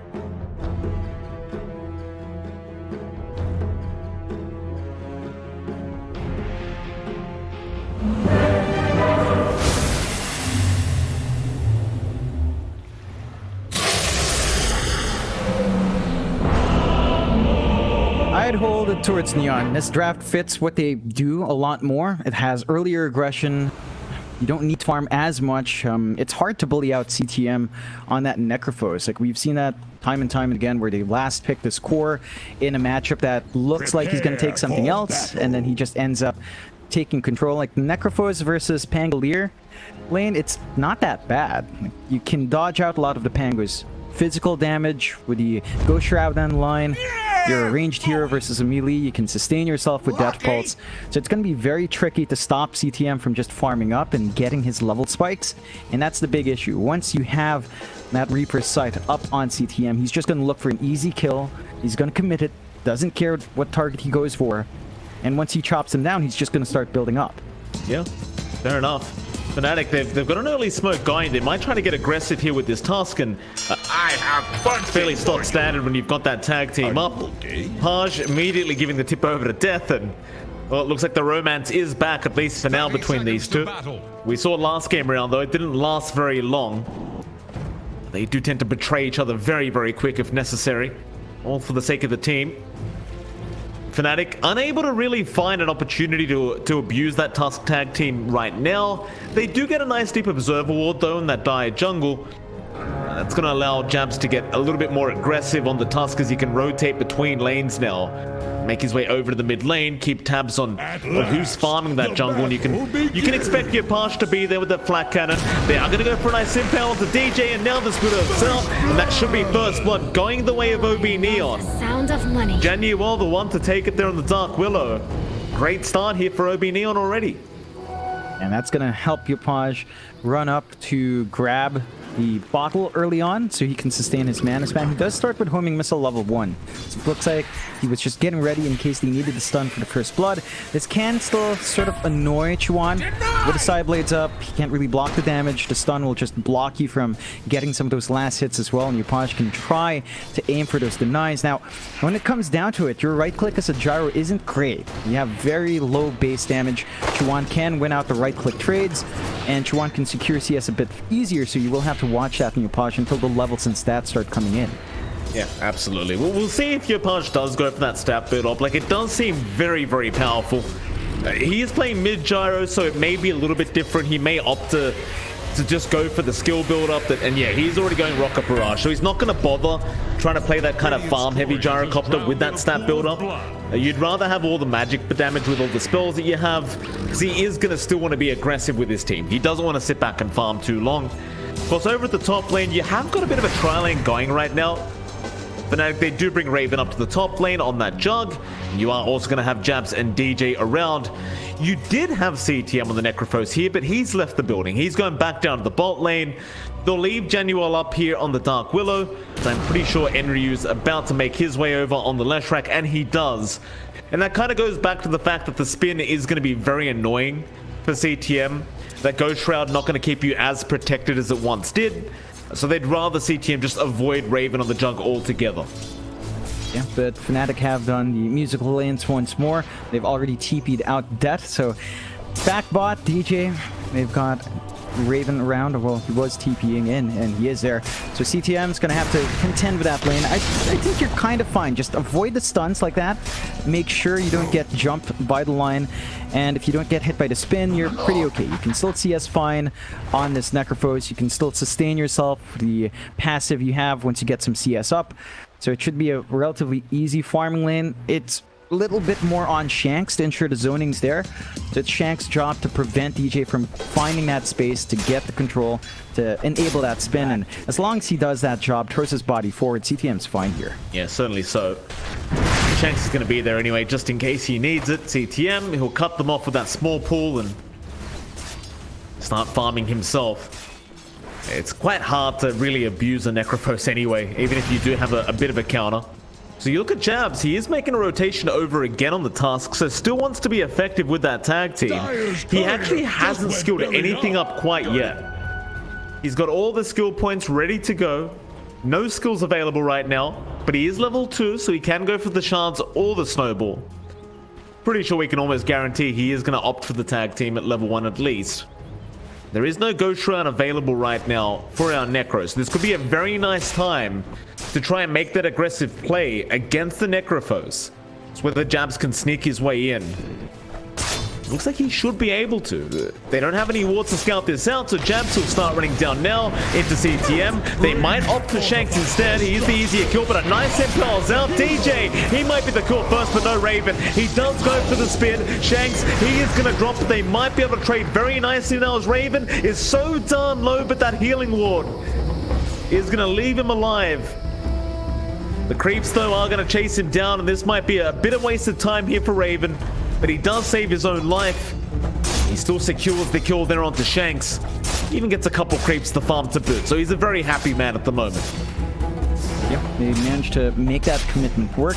I think if you're on the side of OB Neon, you're really not going to mind that. It frees up the top lane. You're getting a good time here for Envy. Oh, Yopaj. Yeah, Yopaj ends up dropping. Trying to turn around with the Rocket Barrage, but Chuan, he gets a double kill now. Shanks, he tried to rotate to help out. Tron has proved to be very effective on this TA today. Again, the hero might be considered a little bit broken in all fairness, John. Maybe the hero's just a little bit too strong right now, but Tron, he's been doing a great job. Tower is under He's pressure. been building up the matchup. Has been really good for him. He's about double the CS of Yopaj. And that's the one thing when you go for the rocket barrage. I mean, you can still clear out camps, but it feels like Yopaj might be under pressure to try to play aggressively in the mid, and rotations just don't line up. A Tusk can just be so much more disruptive than a Nyx can be, and Yopaj has to watch himself when he overcommits. Like, if the TPs come out in Fnatic, they're always going to be able to turn. He needs to play catch-up now. He's going to need some jungle stacks flying out. They haven't had the time on Obinion to build that up, and that just means our Gyrocopter will be off to a very slow start here. Yeah, I mean, I don't think Yopaj could even farm the stacks though, John. He's gone for no points in flat cannon. He is going all out on the spell damage build, but he's probably going to need to make those big rotations up. Still top lane, Death, he's gone a bit too far in past that tier 1 tower, but they won't really be able to punish the Pango. Will get salved up there by jabs and be just fine. I suppose the one saving grace right now for OB Neon is the fact that CTM is still farming very effectively on the Necrophos. But that is about it right now for OB Neon. I don't know if the Necrophos farm will do enough. Reaper side committed. It's not quite enough, Raven. He's going to try and spin his way out. You still have the aura ticking Raven down, so he can't really heal up, but he's going to run the right way. And he will make it. They don't find him. Pings are there now from CTM, but nobody's around to try and secure the kill, so Raven's just fine. This is impacting his farm, though. He is lagging behind the CS, but he's still keeping up with Yopaj. So all things considered, and the Jug's not really completely bullied out. Should still have a decent timing into the defusal. It's a very active Jug build we're seeing out of Raven. He understands he has to kind of play quick. CTM does have a 2-level lead. That is worrying, but Reaper's Sight is such a long cooldown. He's not going to be able to do much for the next minute 10, unless someone plays a bit too aggressive and underestimates the damage from that Death Pulse. Raven, they get the root, but he is going to be able to spin out of it, no problem. But it goes back to what you said, he's not able to farm in peace. But the thing is, you can kind of rely on Chuan to be that carry for the team anyway, and you pointed this out as well, but he is going to the Fusel Blade to kind of be more of a fighting Jug almost. No real need to be that kind of heavy farming style Jug this game. So you are going to have more than enough damage with this TA. I think even with his farm suffering, as long as Chuan has a good time, he's not going to mind too much. They're going to try and go after Chuan now, but he's going to trap in the mid lane. There's no way they can kill him. We're just fine to back off. Meanwhile, bottom lane, quite a few rotations coming in. They want to try and get CTM on this Necrophos. He doesn't have any points to the Ghost Shroud, so he's not that hard of a kill, and they will commit 4 heroes for this. But it is rather important, knowing how well CTM was farming, you've got to get rid of him at some point. And it just shapes up well for Fnatic. They get the kills they're looking for with this really aggressive support duo, even if it takes a lot of commitment. You're still taking out Obinion's best lane. So you're slowing down their impact elsewhere. You're still keeping Yopaj in check down mid. Changi well. Yeah, Netherrealm's there. It's stunned up. There's no real way out of it. He'll try, but the Chuan's going to find another kill. Bad news here for OB Neon, as it just doesn't get any better. And of course, Chuan, he's the last guy you want to give any extra gold to. He's already going to fluctuate with all these stacks being made for him. You'd rather not give him any more bonus gold if you can avoid it. Radiant's top tower is on the run. Just bad news for all, though. He's going to try and go in on the jab, but he can just turn with his team. Yopaj, he's been trying to get aggressive here with Shanks. It just continues not to be very effective, though. Down Radiant's top tower. Yeah, and I think the bad thing about that fight was it was close enough to the tier 1 that Enryu can't fully commit for that push. He almost had the top tier 1. The gold injection would have been nice. The space it created, not so much. That tower's not really pivotal. Yopaj down mid again. Yopaj, yeah, Earth Spike right on the edge. They do get the brambles down. He might just make it out, and a nice impel there from Shanks is going to put an end to the gank that was happening. They do get him out. It's going to force him to get salved up and maybe go back into the jungle here on that gyrocopter. But again, he doesn't really have flak. The jungle not really going to be that kind of that peaceful area that your Page can just splash farm in on this gyrocopter. He's going to have to try and abuse the rocket barrage, but it's just nowhere near as effective. Yeah, and he's going for a really interesting build on the gyro. He's going for a immediate force staff. So I guess he can push himself out of danger, save his teammates as well if need be, or reposition himself forward to get the rocket barrage chase off. We'll have to see if that will pay off. Like, it's not going to help his farm, so if he doesn't start finding kills with his force staff buildup, it will really impact his pacing. He's not going to be able to keep up with the TA. One, he's almost at that nice timing for the Dragon Lance. He's got so much space in his jungle, no pressure coming out from OB Neon. Let's spike out again. Looks like they were trying to make sure that Chuan does get the power rune, but in the end, Yopaj, again, has Shanks around him pretty much 24/7. Like, Shanks has just been the bodyguard of Yopaj this game. He does enable Yopaj in terms of getting that invis rune now on that gyrocopter. Can he get anything done with that invis? You know, that's a different question entirely, to be fair. He is going to pop it, though. Looks like he is going to try and find something for himself. Rotating into that Radiant jungle, but I'm just not sure what he's going to get. If you run into Raven, he's not going to die. He's got spin up. He's got Omni up. He'll be fine. Maybe mid lane, where they have started a fight. Rolling Thunder was committed by death, but it's not going to amount to much. It seems they are well aware that Yopaj was in biz, and they do back off at the right moment. Eventually, it does just wear off anyway. Yeah, it's a heavy committal mid now. Looks like they've got Enryu, so they're going to try to line up for the mid-tier 1 push. Fnatic's still in position for the defense. Nice shots out. They do end up catching out Shanks, but the tag team doesn't really reach. They'll get the urn. Spike Carapace not going to help him out. The Walrus Punch and the Swashbuckle comes in. I always enjoy that little combination with the tag team and the Swashbuckle. The Swash just getting every kind of bonus damage it can get from that tag team, and of course, Jabs has opted to max it out because it's just so much damage. Like, right now, it's essentially a free javelin for death, but it's guaranteed. It's 100% of the time. That's painful, and Fnatic don't have cooldowns to wait for, so they just keep going. Big snowball. It's going to be very deep, though. Ghost Shroud is there, and this might be a mistake from Fnatic as they are going to get dived now. A lot of rotations in from OB Neon. They will lose DJ. Death. They'll go for a Rolling Thunder. He should be able to get himself out. He won't even bother committing the TP. He'll just roll his way away. So at worst, they only lost DJ. So in the end, not too big of a deal here for Fnatic. Smoke up, going to be broken immediately for OB Neon. Unfortunately, I doubt they find anything out of this. Yeah, they're still grouped up around bot. Unfortunately, CTM TP'd mid. He has the travels up, but it's going to be half a minute until he can make his way down bot. If they were going to take this fight, you'd want the Reaper's Sight there. Fnatic are already kind of making their way down there. They're ready to collapse in on this clump up from OB Neon. It's just a very rough position. Like, OB Neon, they're trying their best to enable this draft, this very aggressive style draft, but Fnatic, they're just having none of it. They're not allowing any of that to occur. And you've got to give props to Fnatic. I mean, they're doing a fantastic job against a team that is known to continuously pursue this aggression until it does pay off. But thus far, within the last game and 12 minutes of this game, none of it's paid off yet. OB Neon, they just can't get a lead for themselves. Yeah, and it's going to start to really slow down for OB Neon. Like this 4-staff build again on Yopaj.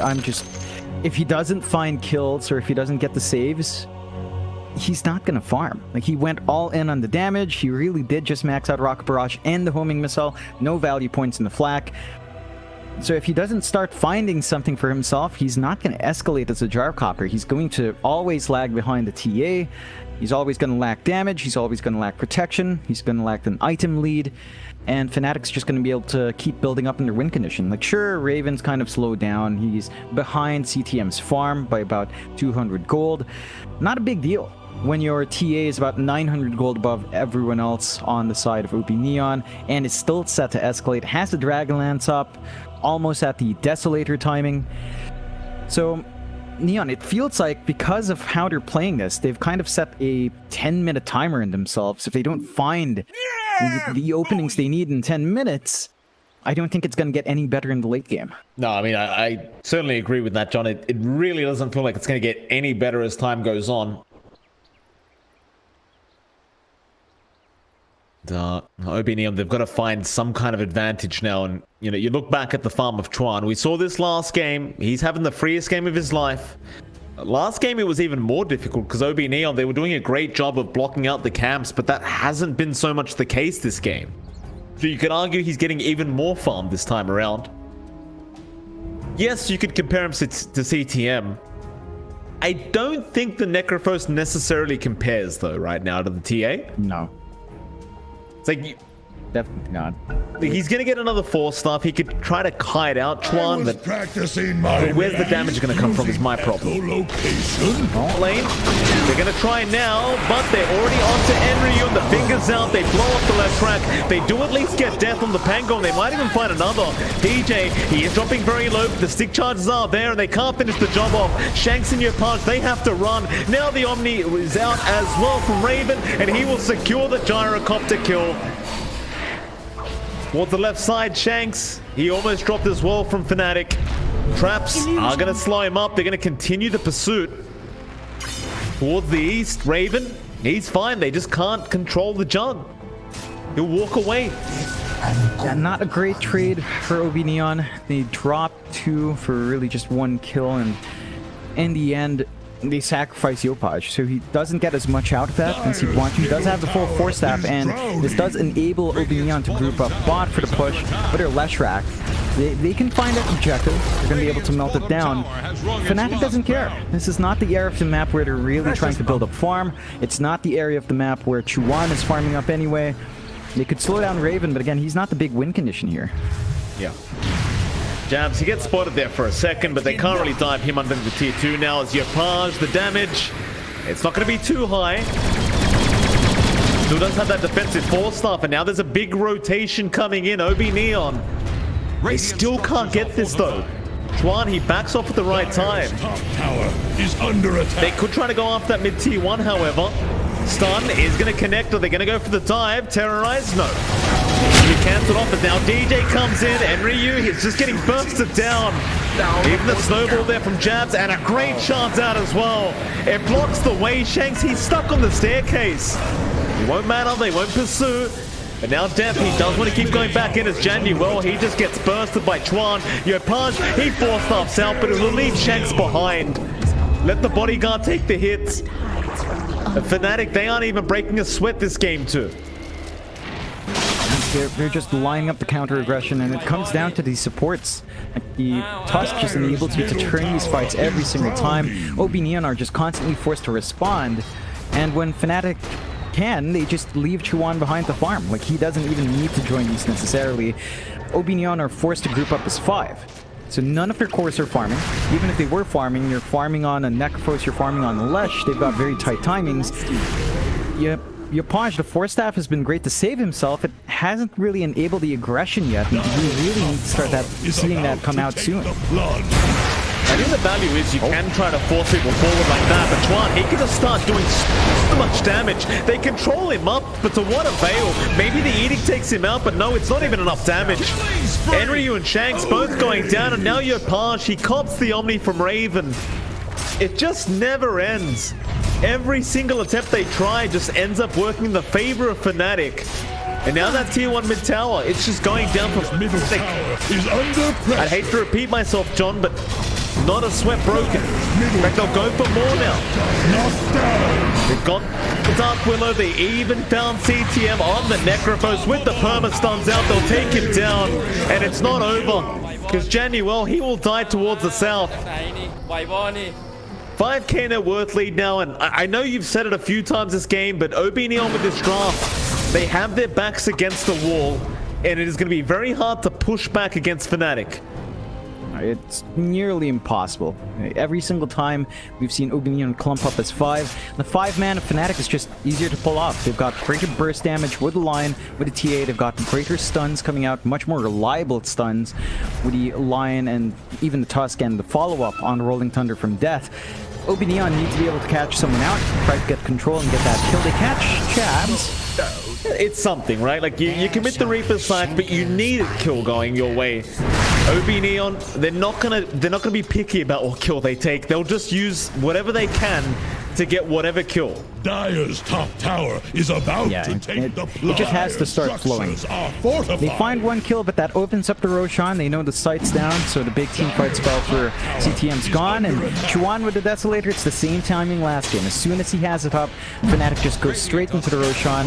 And OB Neon, they're out of position. They can't even contest. They don't even know it's happening.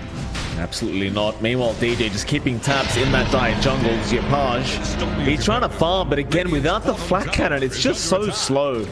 He's got level 1 flak now, but it does nothing. He couldn't even clear out the 2 camps. And now that T2 top tower, it's going to be free pickings as death. He's going to try and roll in. Yopaj, he's going to TP out at the exact right time to make it out just in the nick of time. Mid tower, however, a bit of a team fight breaking out. Look at the rotations flying in from Fnatic. And Ryu's just getting spun on. Raven's paying Blades right now. Johnny's not even playing Dota. That he is. He's just constantly spinning everywhere. They smoke up again. They still have Omni Slash here, and Fnatic are gonna. Oh, this could be a big one. That jungle. Yeah, they've got Chuan. The 4-star on the homing missile. They'll get the call down as well, but do they have the follow-up damage? There's no refraction. Chuan, he's gonna lose the Aegis. It's only 1 life, and the cavalry's here. A great shard's out. It's going to block the pathing. Now the Earth Spike as well. Bring out the finger. CTM, he'll go into the Ghost Round. There's your finger out. They won't get the kill, but it won't matter. They can still go after the other heroes. And Yopaj, he does get the 4-star away at least. Januel's not going to be so lucky, though. He'll be left behind. And Chuan will have his way with him. DJ dies. I believe that was to the Bramble Maze. And Jabs, he'll give him the tip. Top tower is under attack. You gotta let your teammates know when something wrong happens. Though respawns are short, so Neon's back for the defense. Can he defend though? Diffusal Blades up from Raven, right onto Enryu. Now the roll there onto the gyrocopter. Yopaj, he is just constantly controlled. I'm not sure what the point of this defense was, John. The tier 2 was already gone, and they're just losing more heroes. Ghost Round is there. They're not even going to get Raven with the Reapers. He is okay as CTM. He cannot run away from this Templar Shanks. He's going to have the invis at least. Chaps, he does connect the dust. They even get the traps off Raven. He has the spin, and see you later, Shanks. I thought maybe the Vendetta Strike was going to be enough damage to kill off Raven at least, but unfortunately that is not going to be the case. And with a 9k deficit at 19 minutes in, it's not the worst. Genuel. I mean, he's got the Brambles down. Bedlam's doing a lot of damage. Raven, he's gone too deep, but oh, they don't have the physical damage. Even with the Max Diabolic Edict. Just not enough. Nah, Jug's a bit too tanky now. He has a lot of armor with all this agi he has. 22 plus 5. Not gonna rip through him with the Edict. And again, 10k lead here for Fnatic at 20 minutes in, roughly. It doesn't look bad, or at least it's not completely unplayable. The issue is the heroes OB Neon has. These heroes are really strong 10 minutes ago. It doesn't end, John. They got their Hex out. He can't get the Ghost Shroud in time, and the Walrus Punch is there from Jabs. Gives him the uppercut to the jaw of CTM. OB Neon. I don't want to say the draft's impossible to pull off now, John, but I feel like that's how it is. There are a couple of conditions where they can turn around. High ground defense with maybe the Ags on Shanks. It's just way too far off. Maybe if you get an Ag shard on Enryu as well, you can just keep de-shoving waves on high ground and try to prevent further losses down the line. They haven't taken all the outer towers yet as well, though. Yopaj. Gonna try and back. Raven's got the Omni Slash though, and DJ's gonna just cut him off. He does have the TPs coming in, however. Still, Chuan, he thought about it. Shards are on target. Raven, he'll go straight for the Omni again with the Spirit Vessel out. Yopaj, he's still alive, but how long is he gonna survive? The answer is not very long. Not very long whatsoever. And now the Side Blades. Chuan. Shanks just gets decimated from 1,000 range away. Under attack. Balance hero. Yep. They find the bot tier 1 onto the bot tier 2, and now OB Neon starting to lose even more space. Enryu is trying to cut off the creep wave. He does not have a TP, so he's going to sacrifice his body for this. Death. Enryu, I mean, you've got a TP ASAP, sir. He hasn't got a TP, John. I mean, you pointed this out. I don't know if it's really worth your body though. Holy shit! I guess he needs to get that done, but it's not. The aggression's not stopping. CTM, he gets trapped in the shards. Raven's gonna back off though, assuming he did not get caught. They do have Reapers, but now the snowball back in. Terrorize is gonna be there. They're gonna try and at least secure a Juggernaut kill. Reaper sight is there. They do get Raven, and they will get Jabs. Jabs, he sends them in too far. And I'm not sure why he's tipping Raven, John. He sent him in. Yeah, he did drag him in the snowball. So, good punishment coming out from Neon. Maybe if Fnatic kind of catches these initiations wrong, can get a couple more. Although, finger out, Genuel, he just gets bursted. It's a level 2 finger with 3 stacks. Genuel's still level 9 with 960 HP. So that finger, it takes a lot of his HP away. DJ, back in, gets a Hex off. Def gonna go for the Rolling Thunder. CTM, he's a man of business. He'll chase down the support Lion. There's more TPs coming in to help out him, and the Rolling Thunder is still going. In fact, that's a great position now to make the jump in onto this gyrocopter. Yeah, Parsh, he's trying to run, but look at the damage. They just burst him down again. Maybe Neon, they don't even get that support Lion, as now a snowball's there. Shanks, he's been left behind. They'll squish the bug. My blades and my mind are as one. Chuan is 12-0-12 right now. Been involved in 24 out of 31 kills. Yep, perfect game for Chuan. OB Neon, less than stellar game for them so far, 31-7, 12k net worth lead for Fnatic now. We were talking about that timing about 10 minutes ago, and this is where I feel like the draft is just going to taper off. And they've got the full Kaya Sanj on CTM, they've got the Sanj on Yopaj. None of this does anything to Chuan. Like, they have to get really the biggest initiation you could ask for somehow, and they don't have the best initiation. They are still saving up for Shank's Blink. Maybe if the Knicks can line up a good Impale, it can work it out. You can get the follow-up stun from your Lesh, get the Bramble Maze on top, get the call down on top, the magic damage starts to pile up. I just don't see that happening. Like, they can pick off a couple of heroes alone in a full-blown team fight. It just doesn't match up yet. Dire's bottom tower won't last long. 13k net worth lead, just devastating here for OB Neon. CTM, he's still getting that farm up. Aeon Disc shards slowly on the way for CTM. Radiant structures are fortified. They're probably not going to have it in time for the next Roshan, which is going to be a little bit upsetting, I'm sure, for OB Neon. As for Fnatic, they have such a fast Roshing lineup. They pretty much go at any time it does respawn, and they might even force high ground.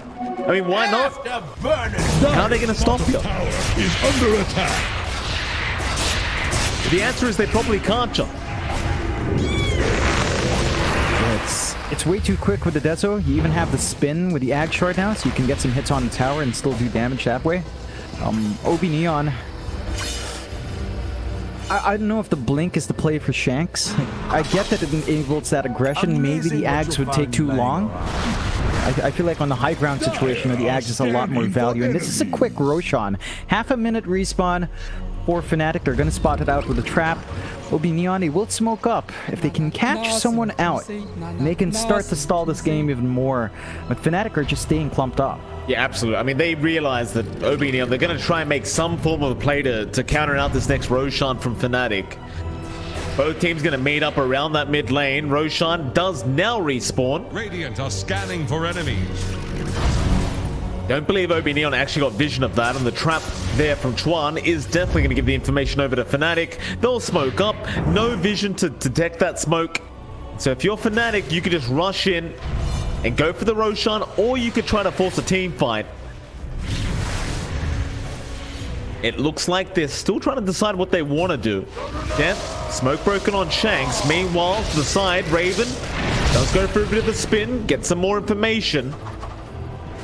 One's going to roam in, feeling very confident with his ability to not die with that BKB up. They'll take the outpost, and this should make it rather obvious now to OB Neon that the Roshan has started.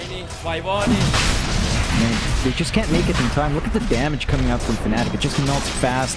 With a tag team with all the damage stacked up on Chuan.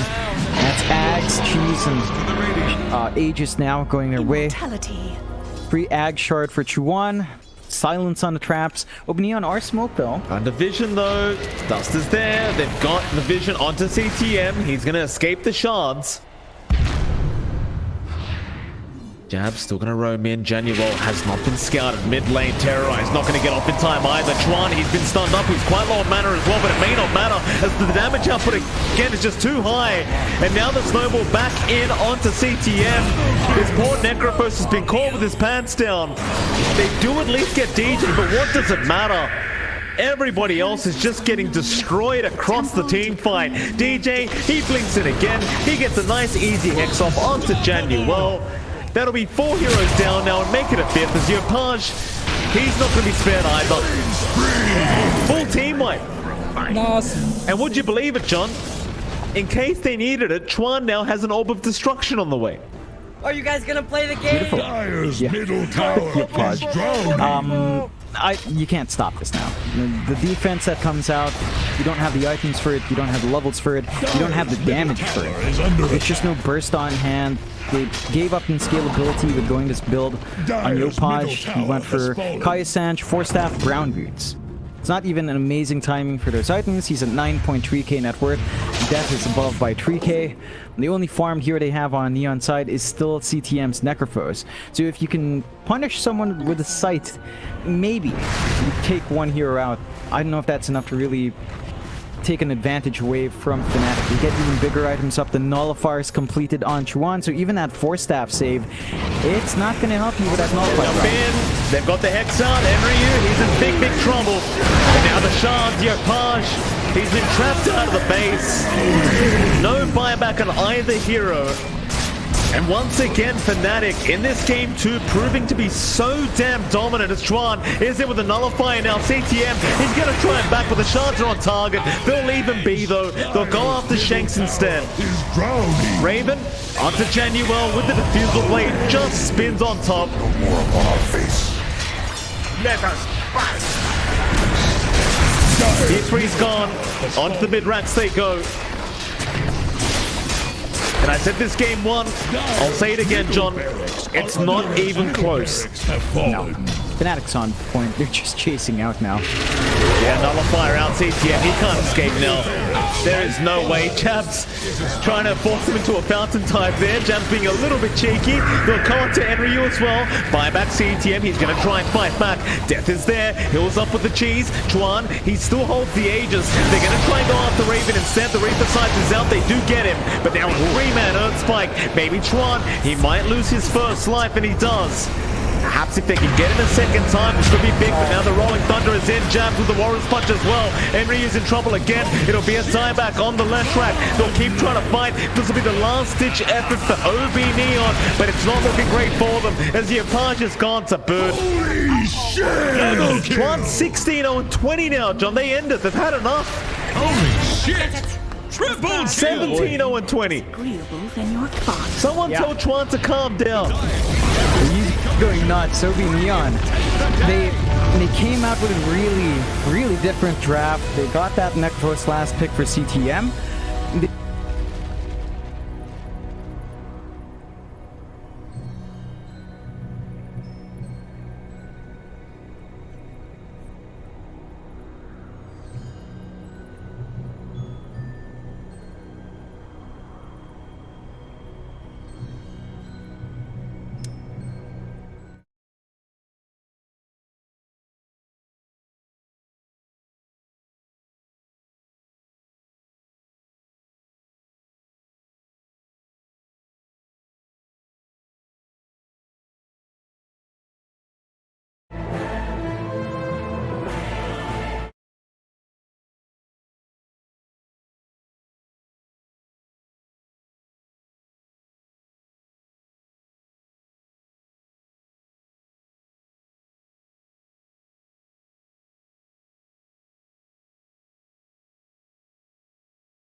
5 seconds remaining.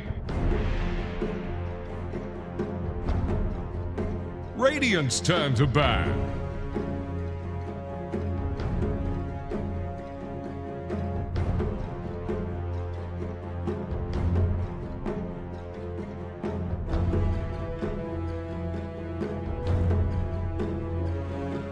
The Dire get a ban.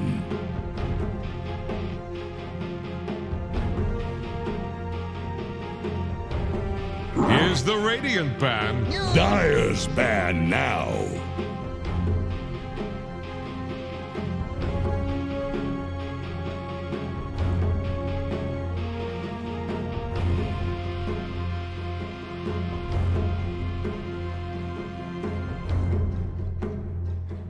Ten seconds.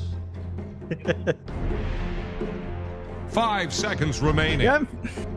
Feeling great. Fnatic showing up in the last series, going 2-0 in a very dominant fashion. They've got a new opponent this time around, of course, Army Geniuses for this series.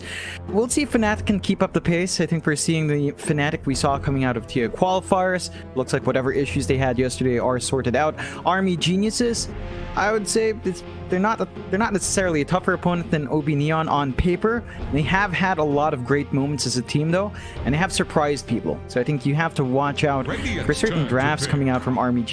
And I love this. Fnatic actually just immediately ban out that Darkseer in the first race. So you already take care of one of the pocket picks that comes out from Mamang Daya. They just take care of the mid Darkseer before it even comes out. So we'll have to see what other options are left. It's left in. Yeah, it's left in for Chuan and it's left in for Mamang Daya. If Fnatic want, they can just take it for Chuan again. He might be tired of playing it 2 games in a row. And making this game number 3. Maybe he wants to play something else, you know? Seconds. 5 seconds Dire's remaining. turn to pick. Templar Assassin.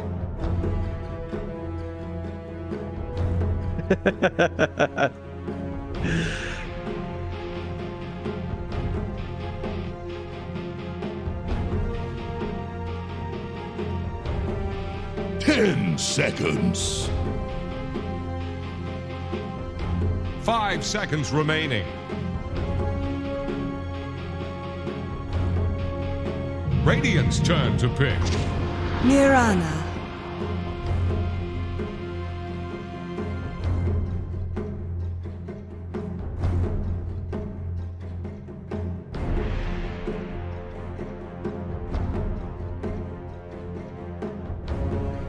Ten seconds. Here's the Radiant Yep, ban. it's something he knows how to play on the edge of. They go with the Axe instead. So we'll see what AG wants to do with that. We have seen mid-Axe. That was Cuckoo playing it mid on T1. But we have seen mid-Axe. So if they actually want to just have the Axe lane against the TA, it can fall with mid, it can fall with to the safe lane, off lane matchup as well if Fnatic do decide to flex that TA around.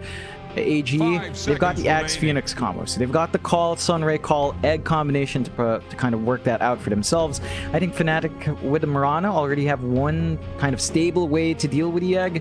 As long as you're far away enough, you don't get hit by the fire spirits, you leap in, get the hits off. It will contribute a lot towards the hit counts on that supernova egg. So you have a couple of heroes that can help out already. I'm just keen to see what AG wants to do with the Axe. Are they going to flex it around? We tend to see them do some pretty silly stuff to get matchups they want. I don't think TA versus Axe is all too bad for Axe. In fact, I think if you go play with Battle Hunger, you can kind of manage the TA and just earlier on when the Psyblades aren't up yet, the attack range isn't that wide, Axe can just run down and try to get some spins in that lane as well. 10 seconds. 5 seconds remaining.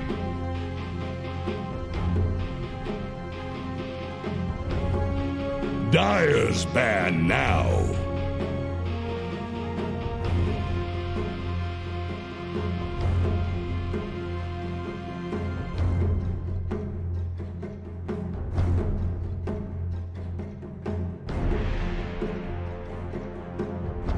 Ten seconds. Here's the Radiant ban.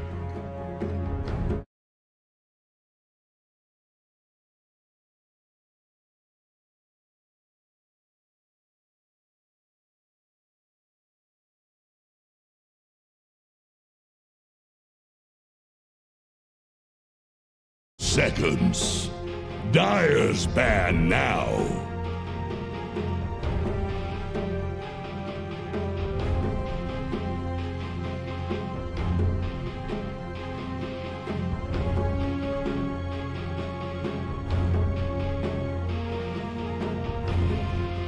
Ten seconds. They might still be tempted to go into, say, the Terrorblade, right? Like, even if it is greedy, I think Fnatic might just be eyeing it. They're like, alright, it kind of deals with a Phoenix Egg once Metamorphosis is up, and as long as you're not hit by the Fire Spirits as well, you've got good range. Whack away in that Phoenix. Axe Call is still an issue. I guess the Illusion Spam can be annoying with the Manta Shards build up down the line. I don't think it's too bad for a Terrorblade. Like, the pure damage coming out from the Axe, if it does jump you, is big. And Fnatic are the ones to ban it out, so they're not going to go for that route. We'll see what more active core they take there for Raven. They go with the Abaddon here on Fnatic's end, so they've got a great Dispel to manage what AG's trying to throw out. Fire Spirits aren't going to burn you down as much. You're going to be able to protect your TA, allow her to just blink around, give her more opportunities to get out of that control that AG wants to build up. And we have seen a lot of Abaddons just do a ton, even from the laning phase. Like, you could opt for the early Orb of Venom, run down with your passive and just get the slows off, get the damage off early on. It's a very flexible support in that sense. It can do a lot for your team, and I think Fnatic are just really securing this TA pick with a very defensive support like this.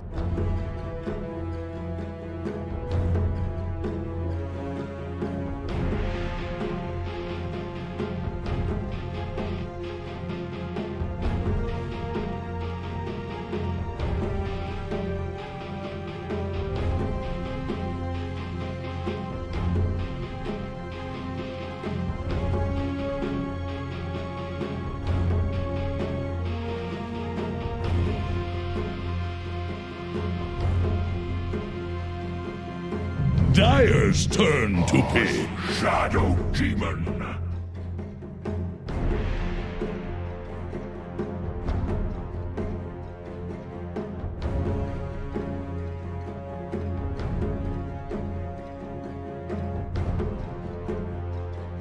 Ten seconds left by my count. 5 seconds remaining.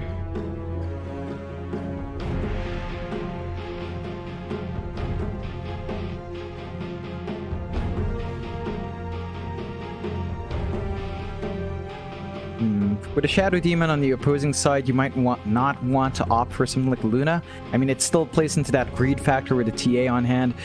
But if Fnatic were thinking about a big core like that, Shadow Demon just turns it against you. The Disruption illusions are annoying. In fact, not even considering that core pick. Disruption plus Axe is free Axe illusions to push out more lanes. So AG can just de-push multiple lanes at the same time. We've got a lot of presence coming through with the Axe once the build-up's there. Fnatic do go into the Sand King for death, so we finally see the Sand King pop in. Probably on the off lane here. Again, some flexibility for Fnatic if they want to, say, run TA safe. Sand King mid, that can still happen, but doesn't seem likely as Chuan has been having a fantastic time in TA. This does give some much-needed team fight to Fnatic. They've got great stunts now. They've got the Sand King Mirana lane. Burst Strike into Arrow is very scary for anyone coming up there on AG's safe lane. They'll have to be very cautious about that. With a Shadow Demon on hand, as long as he's in range, you can break off that initiation with the Disruption though. So you've got a good save, and you go into the Razor here on AG's side. This will manage your TA. You've got the Static Link, sapping away damage, getting some hits off, slowly melting through Refraction. And if you're not careful, the Razor can scale up a lot faster. It can force team fights earlier, has good magic damage to sustain it, and down the line it does have some scalability. Ags build up, refresh on hand, you do still do some good damage in the late game as well. So the Razor is pretty solid pickup here to handle Chuan's TA. 10 seconds. 5 seconds The remaining. Dire get a ban.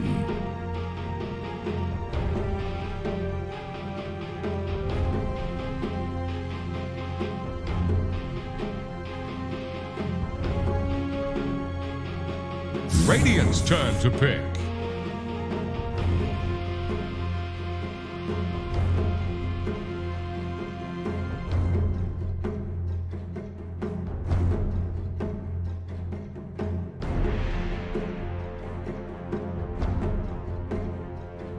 10 seconds.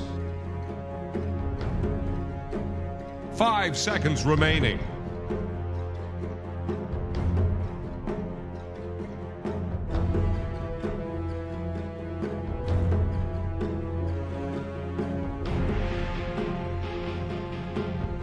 Yeah, I think the Riki probably sounds like the best option there, just because the aggression brings out.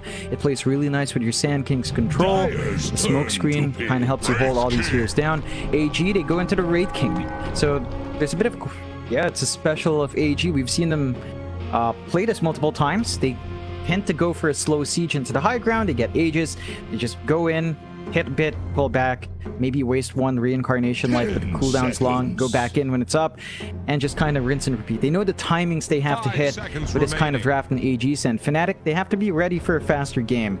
Much faster than, say, their last series where Obinion were trying to get aggressive but never panned out. I think AG's execution in the early game, when they get a draft they like, it is fairly scary, and this is a lineup that fits AG's playstyle. So that core for Raven, it has to be a quick one. As you mentioned, Bristle, Riki are fairly good.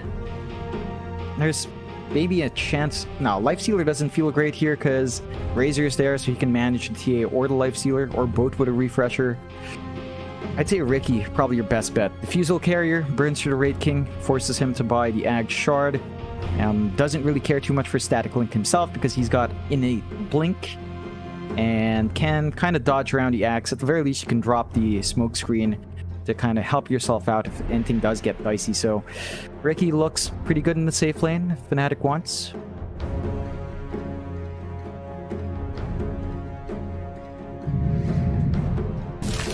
Weaver. Choose your hero.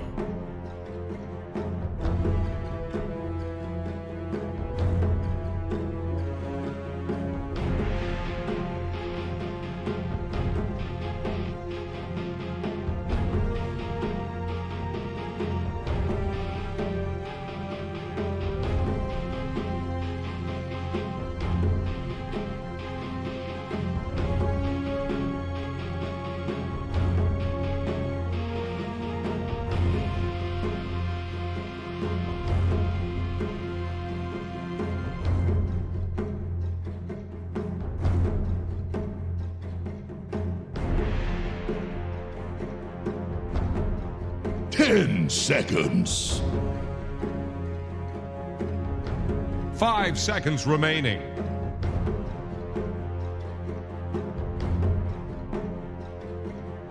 Really even. I think AG, if they play fast, it's going to be hard to match that pace here on Fnatic's side.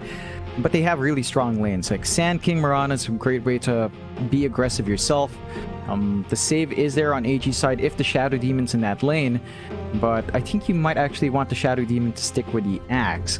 Play a pause for Shadow Demon, get the Disruption into Call if you really want to bully out Raven. That's probably the best way to get that done. Fnatic, they can play quick on their 4 heroes. There is a bit of a timing there. I think Det is going to need a Blink and Travels to get the move speed and the gap closing he needs to get the initiation. You have to be weary of the backline here of Army Geniuses. If you don't catch the Shadow Demon out, your own initiation might fall apart. Disruption save can really set up for Army Geniuses here. Even the Disruption Static Link can give Mamangdai a lot of value in these fights as well. And I think the hold for the Weaver, it might not be amazing, but just having Disruption to ensure your other spells land can kind of lock in Raven. So I think when it comes down to it, Fnatic's draft does have better scaling. AG, this fits them very well. I think if they execute, they should be able to hit their timings and put more pressure on Chuan than we've seen all day. Not going to pan out, and of course we are going to have a quick gander at the loot bet odds as well for game 1. I prepare for battle between us.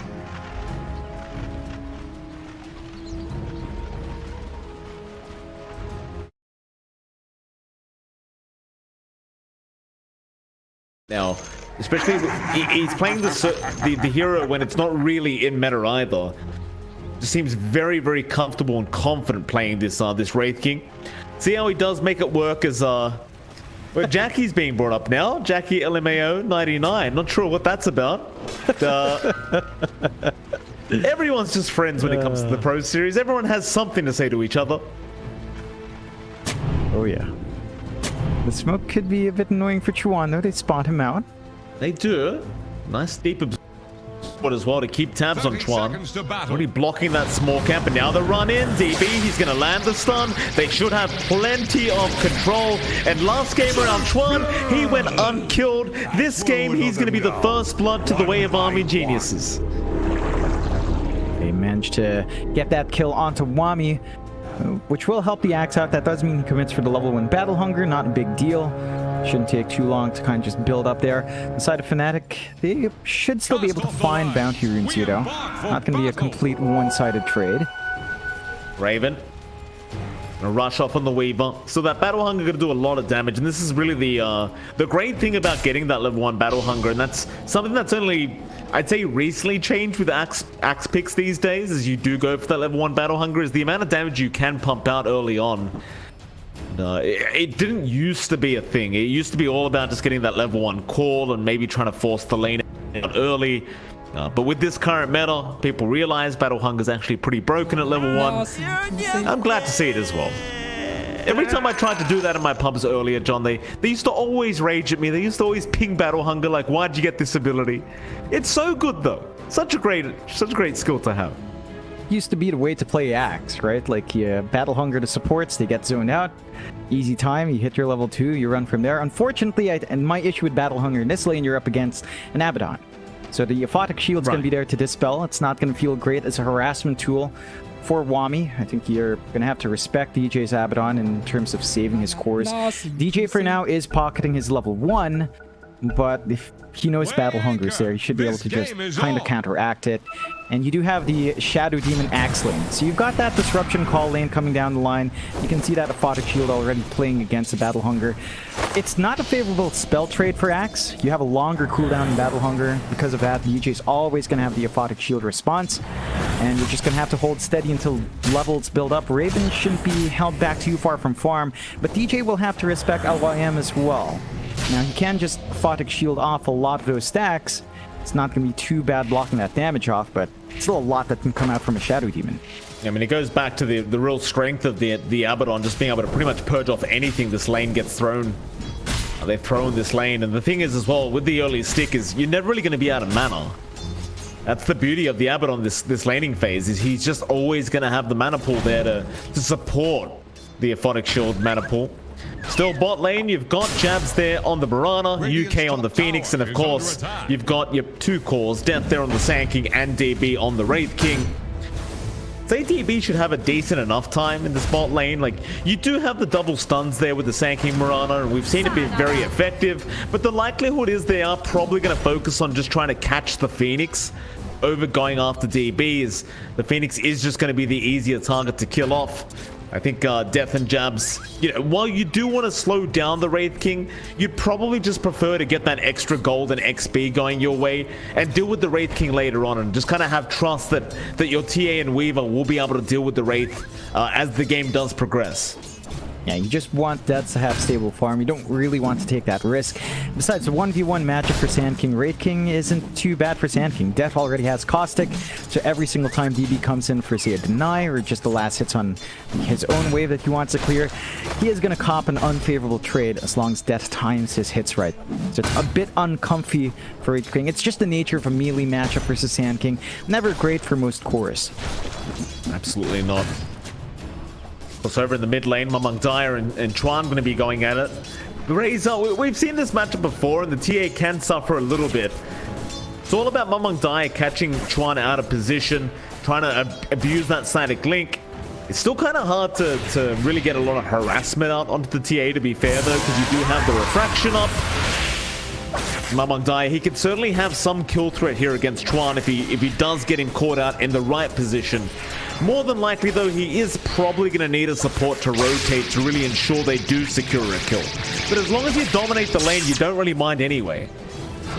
Yeah, Chuan's going to have a bit of a struggle in getting some of that early CS. You can see that in the slight lead and lots of denies coming out from Mamang Daya. The key thing is that they managed to get the D-Ward in the small camp, so Chuan still has a camp to play with if things get super dicey. And Mamangdaya, as you mentioned, he can't really line up for that kill opportunity unless the support commits. So it should be a static farming lane, and in that sense, as long as the TA is within 2 CS or at least a creep wave of the Razor, you're pretty happy with the situation, because you can still dip into the jungle a lot faster than a Razor can, even with higher levels in Plasma Field. Certainly so. Top lane Raven, he's having a really nice time on that Weaver. 24 and 8, mind you, DB's having an even better time on the Wraith King right now, so both position 1s not suffering whatsoever, and I suppose it is to be expected. There's both off lanes on either side. Mamangdaya makes a rotation over. DJ should be dead. He'll eat a fairy fire. One more hit from Mamangdaya will do it. Now YM, he'll have the disruption to set up the kill for the Razor. The rotation, it does end up paying off him from Mamangdaya. Nice bit of bonus gold and XP for himself. And he'll even be able to go back for a water rune, as it seems as though Chuan, he went for the bottom water rune. Mamangdaya will be able to at least secure the other. In fact, Jabs, he's going to be able to go get it. It seems as though Mamangdaya didn't really realize that it was left. Just a small mistake coming out from AG. Still really nice kill to pick off. DJ didn't manage to block any of the camps as well. So LYM stack still went off on the Ancient side. And he's going to come back in. He just wants to prevent the stack game from coming through with a Shadow Demon, which is fair enough. If you take away the stacks, the hero, the Shadow Demon itself doesn't feel amazing. At least you're not giving the economy lead you want to your cores. And you just prevent that flash farm from coming out, especially for Wami Sags. Like you pointed it out, the Weaver, Raven's having too good of a time. Wami's sort of zoned out in the matchup. If he doesn't get big stacks for himself and keeps getting slowly chipped away by Fnatic, you're not going to get that big injection you need on the Axe to get very fast timings here. Yeah. Raven going for that standard Maelstrom build-up, not opting for any kind of variable build-up like a diffusal blade or anything like that. He's just going to get that damage build, wants to still be able to snowball and farm up on the Weaver, and that's fair enough. No need to really pay attention to the mana pool of DB. He's eventually just going to be able to get the shards anyway if he needs to. Kind of pointless to focus on the mana pool of Wraith King these days with that shard build-up. You may as well just go for the build that allows you to farm fast and force out waves. As Fnatic, they are going to have a quick pause out here from Jabs, it seems. Still a 2-0 the way of Army Geniuses, and they do control the net worth just by less than 1k. So really not too big of a deal here for Fnatic. Of course, they have forced out the TA as well. Chuan already sitting in the jungle. What positive for Chuan, though, is he can do this on TA. And it's not really going to slow him down that much. He's more than happy to farm the jungle. Yeah, this is exactly where he wants to be at this point in the game. Just building up farm, getting free last hits for himself, not having to worry about the Razor. It's up to Army Geniuses now to maybe get some aggression out. They've got the level 6 in Mamangdaya. He's got the Eye of the Storm ready to get some damage off on enemy heroes. They're not quite lining up for a lane.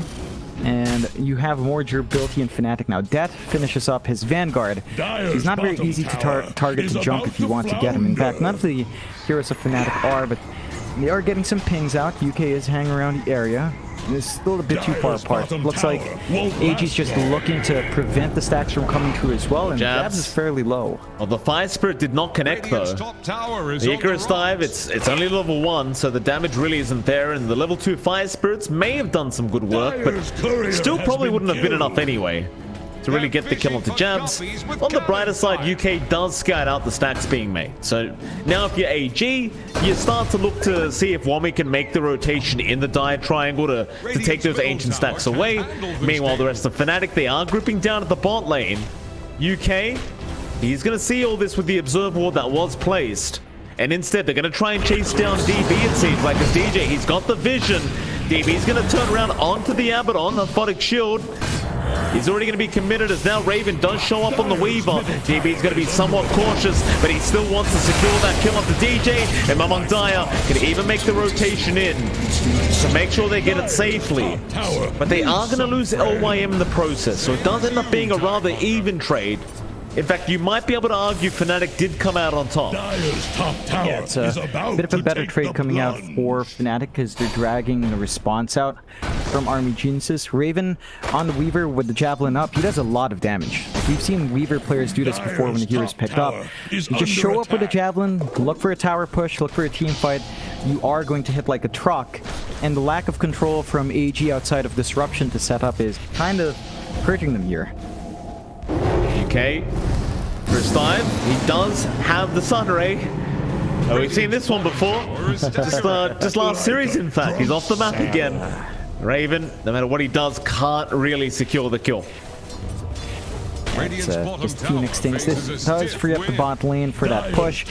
Not the fastest push, but it will fall eventually. They are trading up top. DB's up there, not committing the skeleton summons. Looks like we will just go for a standard tier 1 trade, although Fnatic's kind of setting up for the defense here. Temple's defense. Yeah, I mean, Death might be able to delay this tier 1 dropping. It is a Sanking with Max Sandstorm. Wami, oh, he gets cancelled on that TP. And now with the arrow, Epicenter, it'll be more than easy to secure the axe kill. They'll be able to ensure that this tier 1 tower does last at least a little bit longer. It just kind of goes back to the fact that China had a very hard lane on that tier, so they want to try to protect the dive jungle as much as possible.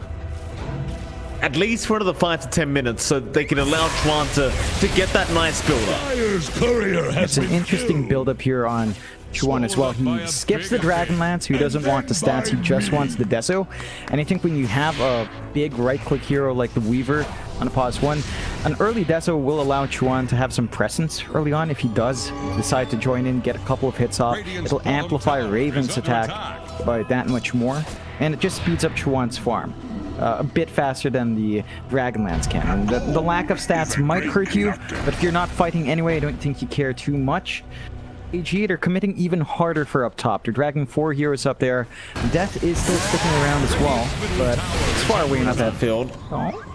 It does connect, but Death has the Sandstorm, and Mamong Daya, he didn't have any detection available on him on the Razor. Still, that tier 1 is definitely going to drop down to AG. Death, he's not going to stick around. He'll let it go down. I suppose he's more than happy with the big rotation made by AG to secure that tier 1 top tower. And in the meantime, of course, Fnatic, they will start pressuring the mid lane. The UK, he's going to be around on the Phoenix to try and slow down this push, but the arrow is not going to land. Just managed to kind of sidestep and avoid it. But with the siege creep and with the DD rune active on Chuan, certainly going to be able to get some substantial damage off from this tier 1 tower. Fanatic Shield going to purge off the Spy Spirit, but they get the purge off now. Chuan, he may have waited around too long, and they should be able to get him. AG, nice rotation in. They protect the mid tier 1. They get a very valuable pick off. Hell, they might even be able to pressure the opposing tier 1 tower now. And they will. Tower is drowning. They've got the skeleton summons coming through. Well, not quite yet from DB, but they've got the damage, and Fnatic, their team fight's not quite lined up yet. Yeah, borrowed time has been popped. DB won't have another stun to throw out, but he won't mind too much. He just wants that tier 1 mid tower. That's exactly what he's going to get. AG, this is a really, really strong start for them now. They've got the dive jungle opened up. DB's immediately going to make his way in to start taking those camps away. And suddenly the game for Chuan, while he has caught up very nicely after that laning stage, is going to get significantly harder. Yeah, I think he's perfectly fine though. Like, he has Ancient stacks up, already has the Deso up, he's rushing the Blink. So he's trying to take a more active position on the TA, not trying to have that in-between Dragonlance for the Sideblade spill. His range is still really good without that item anyway. And he should still meet these timings. As long as the Blink comes out in the next 2-3 minutes, you can just play with your Weaver, get the hits off. That should also line up with a Blink of Death. And that's when Fnatic can start taking these fights. For now, it's time for them to just kind of take a step back, keep building up farm, try to take what they can in their jungle while AG's not fully committing to the invasions yet. Have to watch for these smoke plays though. Dire have the spyglass at hand. They got scanned out for a second. I'm not sure if that was enough to give the indication it was a smoke. Chuan, he might find out the hard way, but a very early sun rays there from UK, and Wami, he never got the call off. Sunray just that had too early. Wami wasn't in range to get the blink call in time. Top tower And that'll is mean under that Chuan attack. ends up backing off and AG get nothing with the smoke. In fact, they're going to head up top where DB is completely alone at the moment. Arrow's going to land perfectly there from jabs. They'll get the first reincarnation life. Rotations, they're coming in. Is it going to be in time though? No, there's no way in hell. Tower is He's just under going to get attack. bursted down, and now AG with these TP rotations are probably going to regret doing so, as Raven can start moving in with his team, getting the vision. A nice call there from Wami, but the arrow is going to fly in to make sure he has to back. Eventually, Fnatic, they will also retreat. They already got what they came for. Again, they got the big kill, punishing AG for just kind of clumping up and leaving DB alone. Fnatic 3k lead up now. Chuan is just off to an insane start. He's got his blink up, flying out right now. So a while ago they were fighting without that blink on TA. Now Chuan can join in the fights a lot faster, get his hits off, amplify the damage coming through from the Weaver. And this is where things get a bit scary for AG's side. They're not quite farmed up in the same way. They still need more items to flow through, and their execution has to be on point. They haven't popped the egg on Army Genius's side, so their big team fight still has to come out. You have to be cautious, so as Fnatic are just kind of ready to play aggressive now. I mean, they've got the Deso, they've got the Blink, and how does Chuan keep getting DD roots? I mean, he's got another one. As Death is going to jump in, LYM gets caught out, that'll be a Shadow Demon gone. And Chuan is getting DDs on command job. He's going to go for a Roshan now, and I'm not sure if this would have been entirely possible without that rune. Yeah, it's always that timing around 14 to 17 minutes where Chuan finds a DD with the Deso. Easy Roshan comes out for Fnatic. Aegis is going to be taken by Chuan. He's safe for the next few fights. Army Geniuses, they had a great start. They've been kind of slowing down. They're still building up farm on DP. We'll have to see what he picks up after this armlet now. For Wam, he is just going for the straight fighting axe. So he's going for Blade Mail next. Still a ways off from finishing up the Blade Mail, but against a physical lineup like what Fnatic has, the Blade Mail can be really painful in conjunction with that call. You just need to be able to hold out long enough to get that up, and suddenly that Deso, the amplified damage, will turn against Chuan and Raven if they're not careful. I think they're still happy with the state of game for Fnatic though. They're invading the triangle area. Same thing's being done by AG. They're going to clump up for the top tier 1. Raven has to full Maelstrom up, so he clears out waves just fine by himself. And they're still kind of keeping up. Like, 3k lead. It's just very clean from Fnatic and AG. I think that early aggression we were expecting, not quite... Burrow Strike is there, Sandstorm already going. Death, he needed the follow-up. Just a bit too early, but now Jab's going to chase him down. They need that arrow, but it's going to be off the mark. They'll have another Burrow just in time. DB. He's going to try and TP, but the Burrow was 1 second away, and now they go for an immediate smoke up again. They just want to keep rushing forward, and Wami, he kept farming in the general area. Though nice blink away. But Death, he's on target. He gets another Burrow up. The arrow's going to be there this time around, and Chuan will pick up a killing spree. And AG, they're just getting run down now. They haven't gotten a good start to this game. Not anymore, they don't. Fnatic, they've got a 4k net worth lead. Dire's courier has been They're killed. just going to start taking over the map. It's looking very difficult for Army Geniuses. Yeah, I think they're just taking way too much of their time here on AG's side. We expected them to keep invading that jungle area, deny the farm away from Fnatic once they hit these level 6 spikes. Never really happened in the full way we expected. And now they're just playing a farming war against Chuan's TA, against Raven's Weaver. They've got great farm coming through here from Fnatic. Their heroes can kind of keep up. It's just it takes way too long for them to hit these item spikes. Like DB is saving up for his full Radiance. He's about 500 gold away from the Sacred Relic. The Radiance itself is going to help. The mischance is going to hurt the Weaver and TA.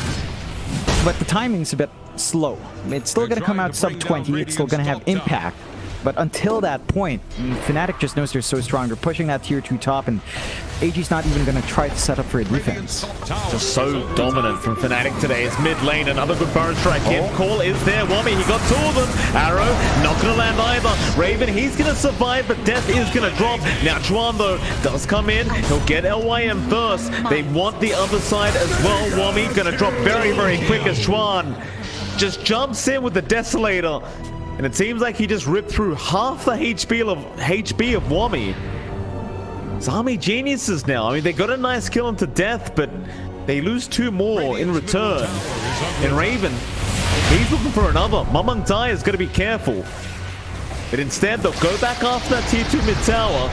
Static Link is going to be there. He'll take a bit of damage away from Raven. But of course, he can just Sakuchi away every time. And the real problem is Chuan on the TA. He's got all the damage. Raven, he's not going to mind having his damage sapped away. Yeah. It's all down to the TA just being enabled in the middle of these fights. And I'd like to build up here from Chuan. It is a bit greedier. He is just going for the butterfly. If once he has that up, the side of AG just doesn't have the best solutions for that TA. They're going to miss their hits on the Razor, miss their hits on the Wraith King. The call is still going to be effective. It's all going to rely on Wami to get the big blinks out. And he still needs to finish up that Blade Mail. Like, once he has the Blade Mail call, that's when it starts to feel a lot better here for AG. But until then, they need perfect initiations. Like, when the call comes out, you want the Sunray, you want the Egg ready to go. You want the follow-up stunts after that control. Fnatic, they just rely on that. LYM, look at the damage. Raven, I mean, I said he wasn't the real damage of the team, but he still has a lot of that damage as LYM Disruption gonna save. Death's gonna come in from the backside and does get a nice easy kill onto DB now. This Wraith King, he's gonna try and fight Wami. Not a bad call out, but the arrow is gonna land. The Sunray is there as well. Death, he is somehow still alive. They go in after the egg. DB, he will get a kill onto the Sand King, but is he gonna be able to survive through all this? As Chuan now has jumped into the team fight. Raven's gonna time lapse and survive, and they will get the pos 1 Wraith King. Into the tree line they go. They'll try to find another target. They won't quite find one, but it won't matter. They got a 3-for-1 trade before the Aegis does expire. And it's going to be a 7k net worth lead now for Fnatic. They just got all the control they wanted. They managed to secure their conditions for Chuan earlier on. AG still looking for their opening, still looking for that team fight, the aggression to shape up. The egg just in a very awkward spot. They couldn't reposition with a dive, so it wasn't protected. There's a lot of pressure on Wami. Like, all of these fights rely on big calls because that's their best control. You could set up with LYM on one hero. You might need to start thinking about 2-man calls, 3-man calls at this point. Bit of a group up here in the mid lane, AG. Blade Mail is up. They might need to try and commit for a smoke. They'll push out the mid wave, but Fnatic, they have not let up on the aggression again into DB. This could be a bit of a bait from Army Geniuses, but DB, he doesn't have the reincarnation. He will have to be careful though, Wami. A nice call. He's got Raven. He'll get the dunk off. That's what you want to see here from Army Geniuses, as now DJ is going to be chased down. Does have the Aphotic Shield, but no more borrowed time, so Mamang Daya can commit to the chase. He'll try, but here comes Chuan. He's the big one. Wami, he cops an arrow to the back. Now Death, he will get away from the call, and they will be able to secure the axe kill as they go for more. They'll get LYM. Raven, he pulled back for this. And Chuan, ready for Mamang Daya. Static Link, it does nothing. There's just no time. Chuan, he lost 28 damage. That must have been about 1 second worth of Static Link. Yep, not much time at all there for that Razor to get that done. And Fnatic, even with the buyback, he managed to kill off the big course outside of Wraith King here on AG's side. You've got the opportunity to push down mid, and it just melts with the Casual Eagle song standing in Chuan's inventory. He's got the full butterfly flying in now, so he's got a ton of damage. He's got some evasion on hand to protect him from the Wraith King, from the Razor. It's scary for AG. They still have good high ground defense when it comes down to it. They've got good control for these tight spots, but Chuan is just off to a runaway game again. Yeah, look at the projectiles as well, John, with the with that Quicksilver amulet. They just fly so quick. It's kind of one of those things. It may make it easier for Chuan to hit those side blades because it just the projectiles hit so much faster. As they go bot lane now. You're in that similar scenario OB Neon found themselves in last game. It's like, what do you do about this TA? It does feel like you just have to get rid of it. You have to ban it during the draft. It's proving to be way too strong.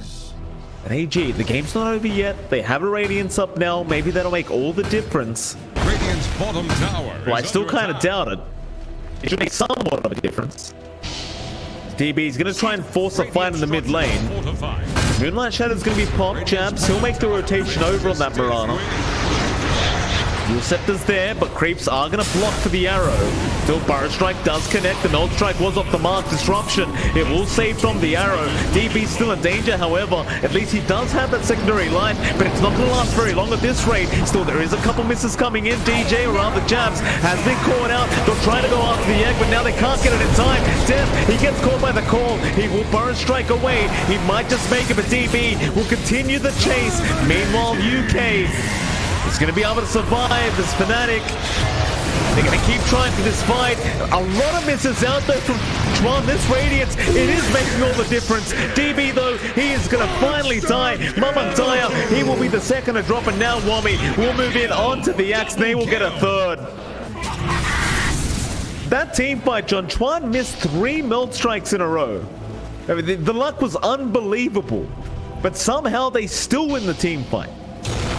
It's just too much damage. Even if you block 3 hits, the rest of the time he is hitting is just way too much for that butterfly up. And Roshan's up as well. So Chuan just goes in. He does not have a DD rune, unfortunately, just a regen coming out for Raven. Doesn't matter. They've got the damage on hand. Roshan something stand long. Aegis Cheese add shard coming out for free. And it looks like they will pass that shard onto Raven there. So he's got the reduced cooldown to the swarm, and it will reveal the invis units as well, along with some attacks on other units within range. So a lot more utility coming out for Raven, a lot more spam ability with that spell, which means more minus armor as it piles up. So you've got a ton of physical damage here on Fnatic. You only have a Radiance to mitigate that so far on AG's side. He's going to get a very good Icarus dive here. Arrow going to be off the mark from Jabs. He could try to go off the map here with the Sun Rain. That's exactly what he's going to do. Managed to get out. TP not going to be there. He's still in the tree line, and Jabs, he seems to know about it. Arrow. Oh, he got the vision. He just barely got the vision. Jabs, he'll get the kill on UK. So sometimes you just have to tip the enemy. Where they've got the game sense to stick around knowing you didn't TP off the map where they can't see you, you've got to throw them a tip. Just spotting out another nice pick off, and now Fnatic, without the Phoenix to worry about, they're gonna go hunting. Yeah, DB sitting duck, Burrow Strike's there, first life is gone. Not even close. They will go for a secondary one now. DB, he's gonna try and fight back, but look at the damage. And this is with misses. Godlike spree for Chuan, up to the top lane. LYM goes down as well. And Fnatic, they're going high ground, I think. They've got a siege creep in that mid lane. GG's called. AG, they've had enough. And I couldn't agree with them more, quite frankly, John. The game is well and truly over. Yeah, they gave way too much Chuan early on. They felt like they countered him with a Razor in lane. Just didn't shape up to be that big of a win. They never had the support rotations come in on AG to slow Chuan down even more.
I had time to find a snack.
Radiant's turn to ban. Dire's ban now. Radiant's turn to ban.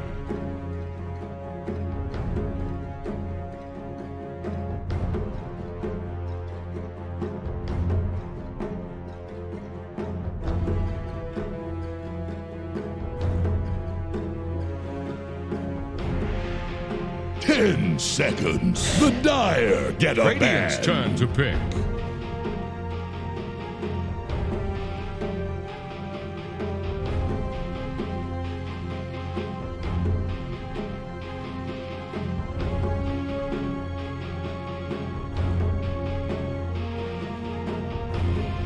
Ten seconds. Dire's turn to pick. Luna.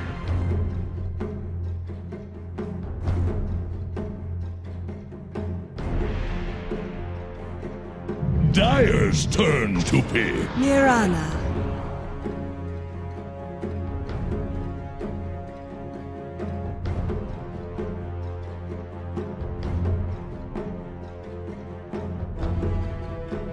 Radiant's turn to pick.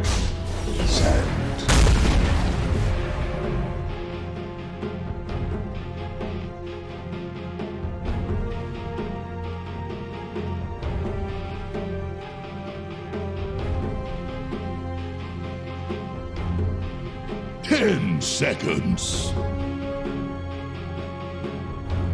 5 seconds remaining. I don't know. It's fairly open. I think Chuen has a lot of different mids to play. Lena's there, Puck's there. A lot of the Spirit Brothers are all options as well. If he wants to play aggressive, he performs in every single one. So it's a fairly wide pool for Chuen. Probably tired of playing the TA as well. Let's see if AG can use this ban out to its full extent. They already start off with a pretty strong opening on AG's side. They've got the Mirana Sand King on hand, so they've got the Burrow Strike Arrow combination coming through. They can get the chain stuns off. Start to work the off lane, get their aggression going. We saw Death use that Sand King really well last time around. He's going to have to play against it this time. The one thing for Armor Geniuses that's present, huh? Here's the Radiant ban. Disruptor. Dire's ban now.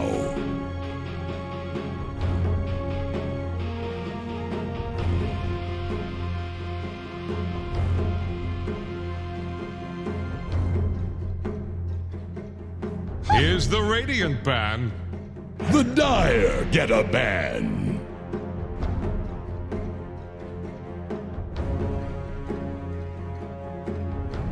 Radiant's turn to ban.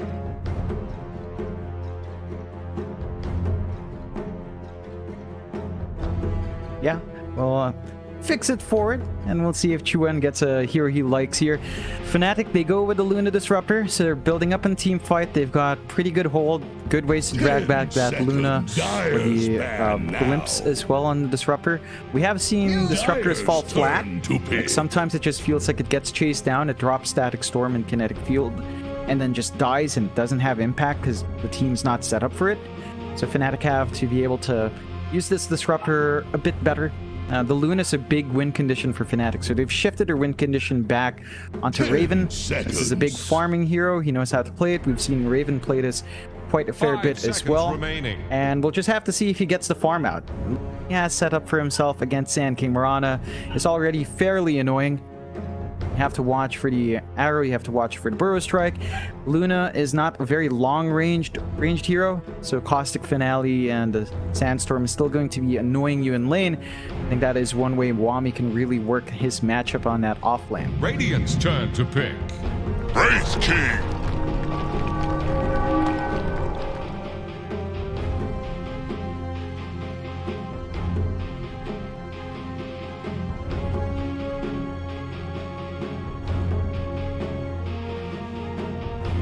Ten seconds. 5 seconds remaining.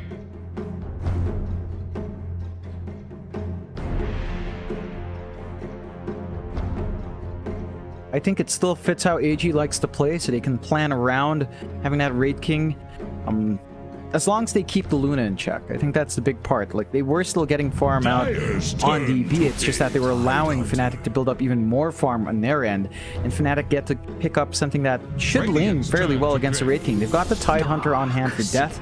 They've got the Anchor Smash. They've got the Gush minus armor that can still be played with from the mid hero. AG looks like they have locked in their Tricore. They get the Darkseer out for Mamang Daya, so the mid Darkseer potentially coming through. You could flex it with Sand King, but I don't think you want to break the Sand King Maran lane. They'll just have that mid here for Mamang Daya. 5 seconds. He's not going to rip through a TA, but this should still dominate most matchups. It's not going to feel great to have to deal with Iron Shell spam. You can dip into the jungle fast. Fnatic should be trying to block out those camps as well. We've seen DJ throw his body forward to prevent stacks from coming out in the last game. Same thing needs to be done here. They need to prevent any flash farm from coming through for the Darkseer and to a certain extent for the Wraith King. And if you can break off that pace, delay the Ag's timing for Darkseer, it's not going to be online fast enough to save everyone. And Fnatic, they pick up the Doom, so they have the potential for... Actually, it should just straight up be the mid-Doom. That is one way to handle Darkseer. It's super passive as a lane, and Doom is pretty passive as well. So you just play with Devour, play with Scorched Earth, clear out the wave, farm small camp, build up farm.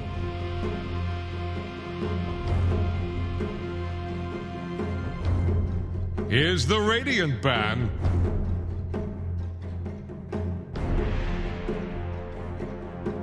Dire's ban now.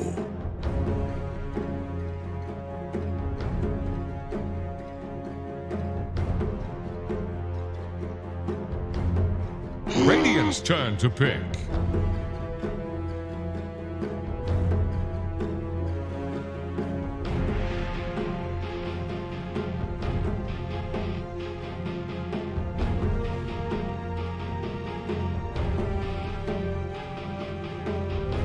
Ten seconds left by my count.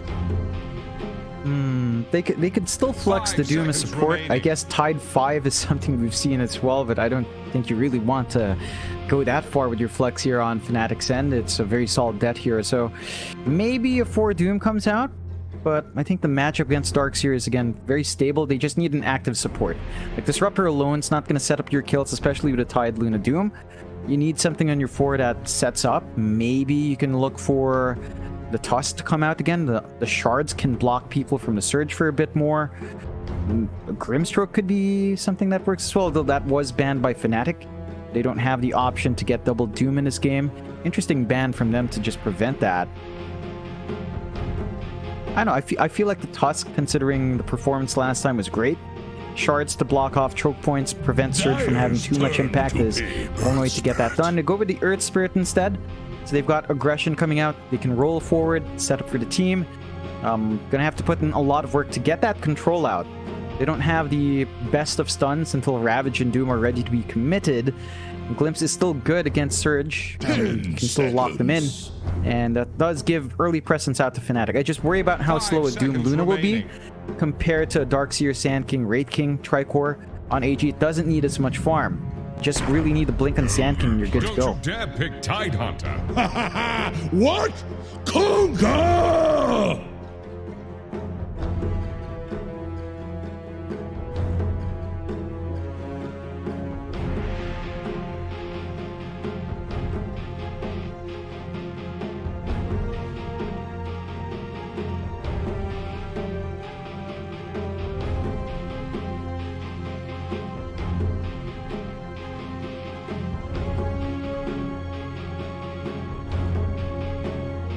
I like the Darkseer mid. I think compared to the Doom, it does farm a little bit faster. You don't have Devour, but you clear camps, you clear creep waves a lot quicker, so you can kind of play around with that. I'm just worried about for Fnatic's draft. They are very cooldown reliant.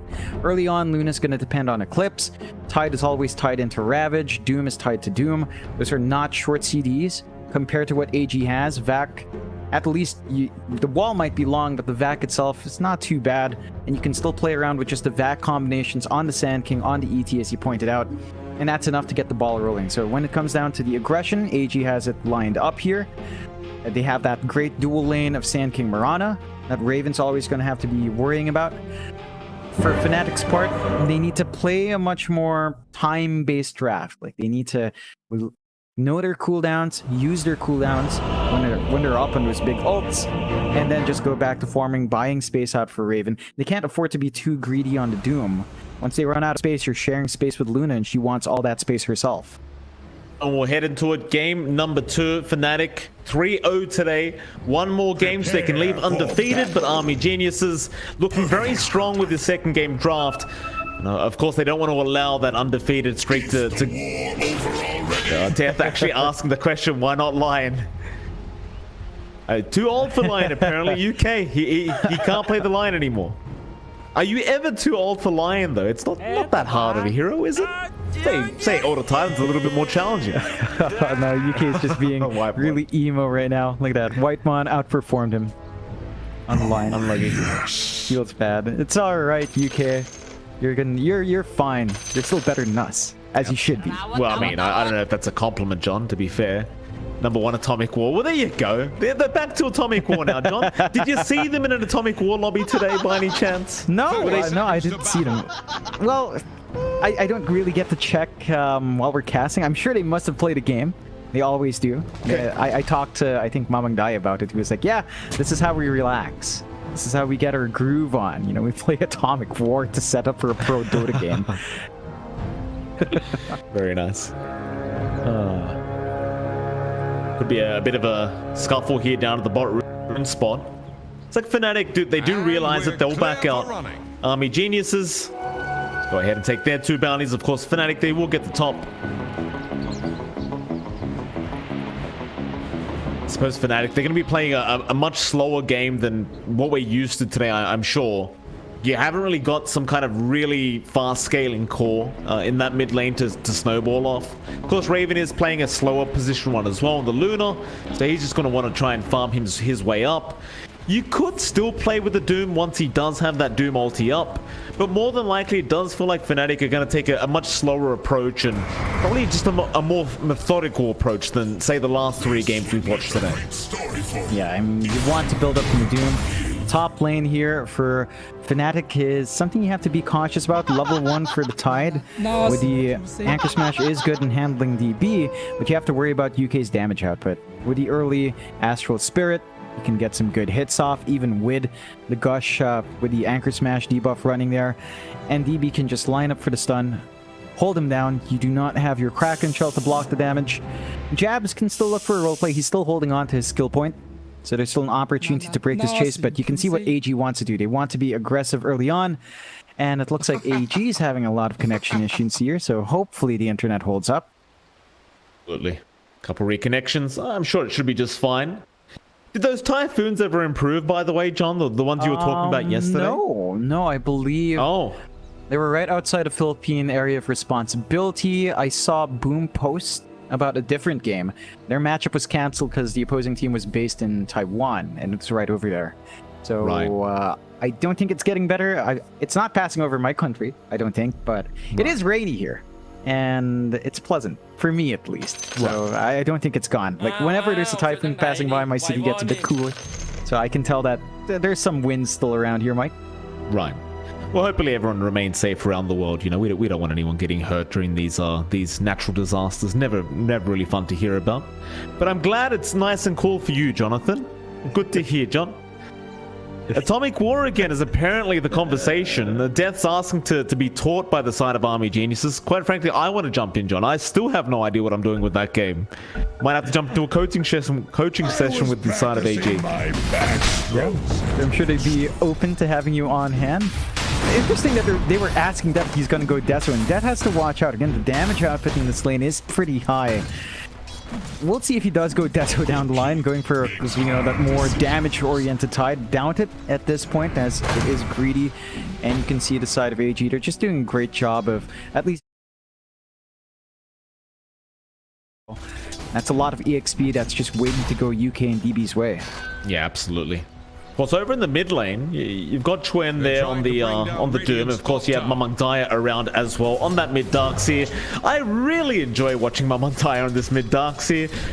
Probably because I've personally run it now. He's inspired me, and it has worked out very, very nicely for me. It's always pleasurable to kind of watch something different in the mid lane, and I find that's something you see a lot from Mamang Daya, as he does tend to go for those off-meta picks, but it's very creative and it is very effective. And he's just back farming. He's building up that CS lead over Chuen. It's down to the fact that he clears out creep waves a lot better. With Iron Shell versus Scorched Earth, Devour's only a single creep you take out. It's got a cooldown. It's still a good gold injection, and Chuen shouldn't fall too far behind the matchup, but Mamang Daya is going to have a much smoother ride in this matchup. And we talked about this. This lane is a very passive lane. It's all about farming. You don't want to give out the stack, though. Trouble top lane. UK just running so fast now with all that bonus damage and movement speed, and they will be able to get jabs. Nice first blood there for AG. They couldn't quite give it over to DB, but they won't mind too much. UK, the old man himself, he'll take it. First blood for the older Titan. Yeah, I mean, he is on the Elder Titan, so one figures you have to be a bit older to appreciate that. Down middle. Daya, yeah, nice roll in jabs. He couldn't get the water rune. That will mean that Mamang Daya will be just fine to surge out and get those bottle charges going. He's even going to find jabs again and might try to get a bit of harassment out onto the Earth Spirit. Though with level 2 Iron Shell, it's going to be a bit of a slower process. And meanwhile, bottom lane, DJ ends up dropping to Wami. You have got that double stun line up there with the Sand King and Mirana. Of course, they are going to aim for the position 5 just to go for the easier pick off. And that they will get. And that's the one issue with Disruptor in lane. It just doesn't feel amazing. You could just spam out the Thunder Strike and kind of get her harassment off there, but it's very mana costly for a hero like the Disruptor. You don't have much to begin with, and you can't really lock in either of these heroes in the kinetic field as well. You've got the Burst Strike to get out, you've got the leaps before it fully forms on that wall. So you can't really lock these guys in, and they even drag jabs down here to try to relieve that pressure. It does look like it's working, but Wami still has the jungle to play with. Oh, Chuen, he's in trouble mid lane. They're going to be able to secure the kill. UK, he moves in with the Astral Spirit and the Stomp, and Mamang Daya just closes the gap for an easy pick off with the Iron Shell. That mid lane becomes even more challenging now as Mamang Daya, it seems like he's getting away with a bit too much. He's just going to be able to take a nice easy water rune now at that 4-minute mark. The other water rune will also be secured here by LYM. So they make sure that nobody on the side of Fnatic does get one. That's going to make it a 0-3 already in favor of Army Geniuses. A much better start than game 1. Yeah, they're having a really good time in the early game. Their aggression shaping up. I think it's down to the supports taking this much more active role. Like, the rotations have been more successful. They have more damage to play with. You are kind of sacking BB's lane a bit while you're running around there on UK. So the Wraith King is lagging a bit behind, but he's still sort of matching Raven, which, as a Wraith King, it's a pretty good point to be at. You just have to watch for Death here. Death, he's feeling very confident on the Tide. Not in any risk of dying here on that Tide Hunter. It's way too tanky. Bottom lane, bit of a jump here. Wami and LYM, they've gotten quite deep. The other rotation there from our Doom and Raven is going to be able to secure the kill with the Lucent Beam. Wami's still going to go in for the kill onto DJ, but that may cost him his own life. Perhaps he felt like he couldn't get out, may as well get a kill for himself, but it's going to be another kill the way of Raven. Of course, Jabs will just give the vision for the Luna to get the final right click. Raven, he'll just TP back to the lane and keep the farm up. I just said that AG had a great start, but double kill now to the POS1 Luna. It's never great news if you're on the enemy team. And that's the one lane that's still shaping up well for Fnatic. You haven't really slowed down Raven all too much, and you're keeping him at around the point of your Wraith King, but Wami's not really winning that lane. Outside of that kill on the Disruptor, they're not managing the Luna itself all too well, and you worry about how much Raven can get done. It looks like he is saving up for his Mask of Madness. That's when it kicks into overdrive, and the Luna is going to outfarm a Wraith King. So if you give Raven too much space, he will just get an item lead at some point. Absolutely. You still got some really nice CS here on Chuen. It is a Doom though, after all. You kind of expect he's going to be able to get the farm up. Bot lane, Wami in trouble again on the Sand King. He has no burrow either. LYM is going to get DJ. Jambo is going to connect the roll, and Raven's going to get another kill. And it feels like the third kill within the last minute and a half here for Raven. Really kind of adding up in that net worth, I'm sure. And he's overtaken DB on the Wraith King now. Again, very bad news considering you are up against that Luna who is going to be able to flash farm a lot faster than anyone on the side of AG apart from maybe Mamangdai on the Darkseer. Going to be very concerning if this keeps up. The beauty of letting the Luna farm up, though, is that your wall replicas get more value, right? Like it's always the issue with Luna. When you get the illusions of her, it just works against your team. So the reliance on Mamangdai is growing a bit big for AG as the game goes on. I think Mamangdai is setting himself up for success. So he is rushing the Ags, already has the point booster up, and he's got all the camps for himself. No one's there to check from Fnatic's end. They haven't been able to cross the river. All the aggression's been on their side, and in that sense, Wami has bought the space out to enable that kind of gameplay from Mamangdai. I mean, things are going decently well on both sides. You do have these huge power spikes and Army Geniuses that will come up around the 15-20 minute mark with this Darkseer Aghanim Scepter, and of course with the Wraith King getting that armlet into perhaps a blink, depending on what DB feels like he needs. It certainly probably will not be required to get the Radiance this time around, though he may opt for it if he gets enough of a golden flux. It's one of those luxury items for the Wraith King that you can decide on if you feel like you've got a really nice lead going. So Fnatic, they have grouped up now at the top lane. Looks like they are going to be getting started on that tier 1 top tower. Take some stacks away from Army Geniuses. Need some friends. Army Genius is not really going to be in the mood to defend this top tier 1, but instead they are going to trade the bottom tier 1 tower. DB's already there with the little skeletons, and nobody's going to be there to defend either. So both teams just more than happy to get the trade going. We do have two of those drafts where both teams, they've got this really nice mid-game timing. They're not going to be fighting too much before then. I'm just going to keep that farm game up, wait for the item spikes to kick in. Have to point out, Raven, you know, he's got the Mask of Madness. He also gets the Possessed Mask. So he has even more sustain in that jungle. Very well protected to just clear out these ancient stacks. Army Geniuses have also not stopped that. In fact, Mamangdai in trouble. They've got the Darkseer, Mamangdai. He is going to get zapped there by Chuen. He's got that little the chain lightning. It's a bit of fun on the dirt. They'll get another kill. Top tier 1 does drop as well, so things still going pretty decently for Fnatic. So they've got the 1k net worth advantage. Mind you, they have Doom Luna, so you kind of expect that to happen. And now Army Geniuses, even with Mamangdai dropping, feel confident enough to start making the rotations into the mid lane. Dire's top tower is under attack. I think you will need the Darkseer to start that mid-tier 1 tower push, but maybe they could get DJ. Not quite, though. He gets out of range of the stomp. He's just going to be able to back off.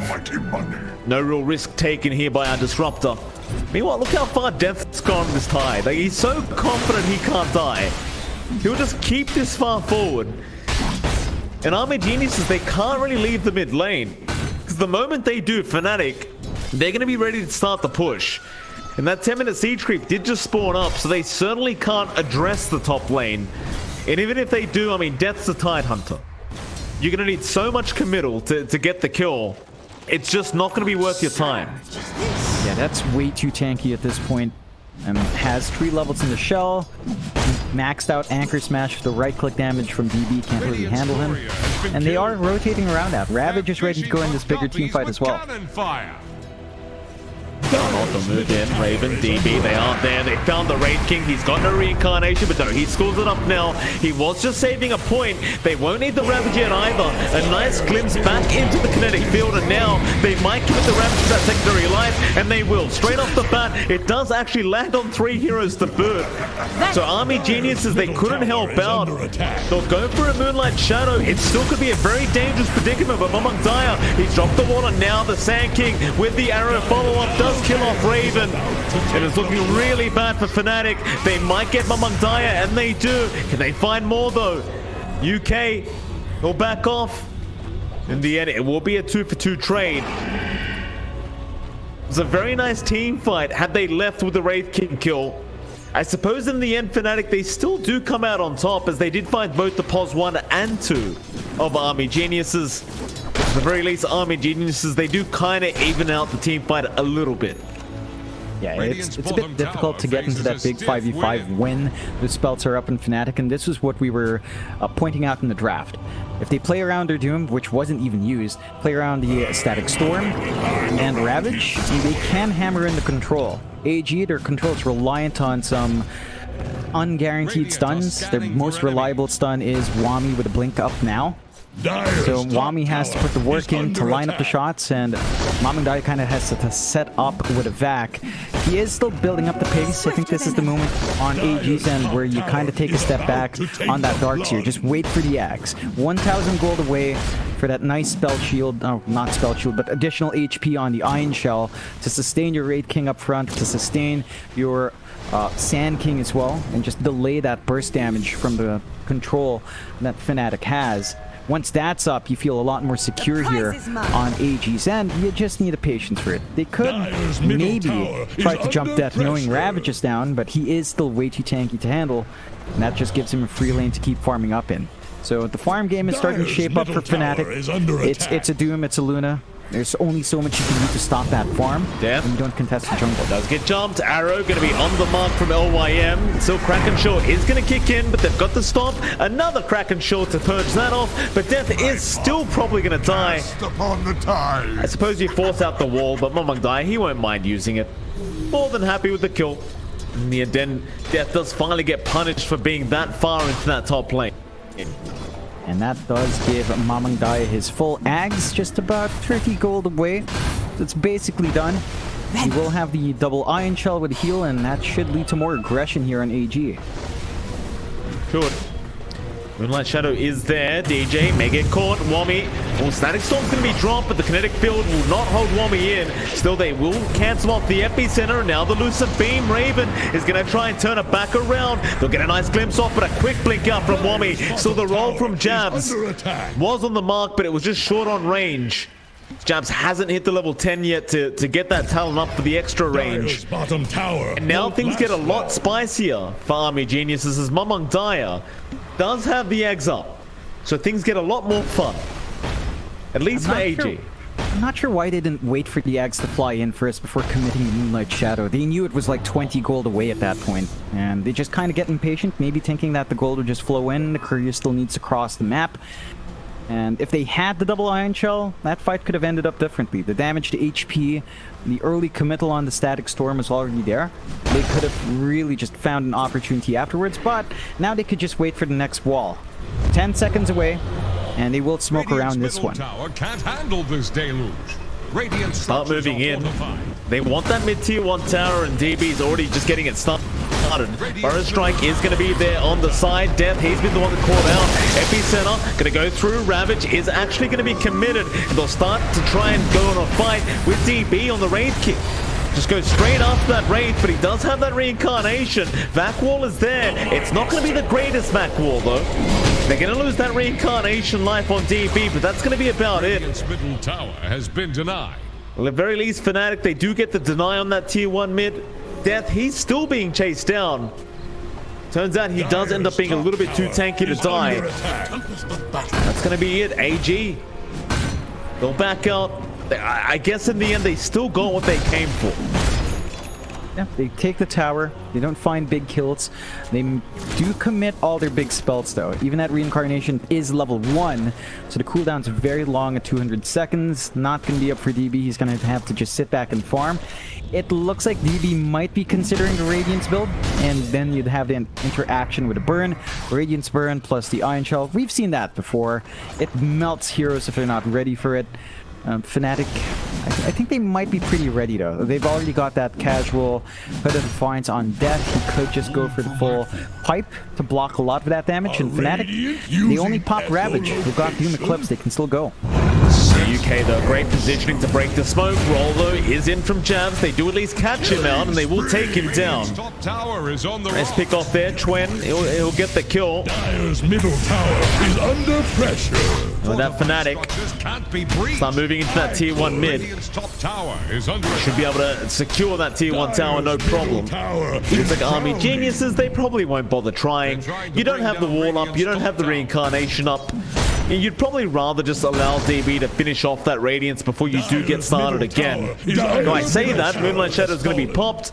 Wall is now back up, but Death did scout out Mamang Daya in that Moonlight Shadow.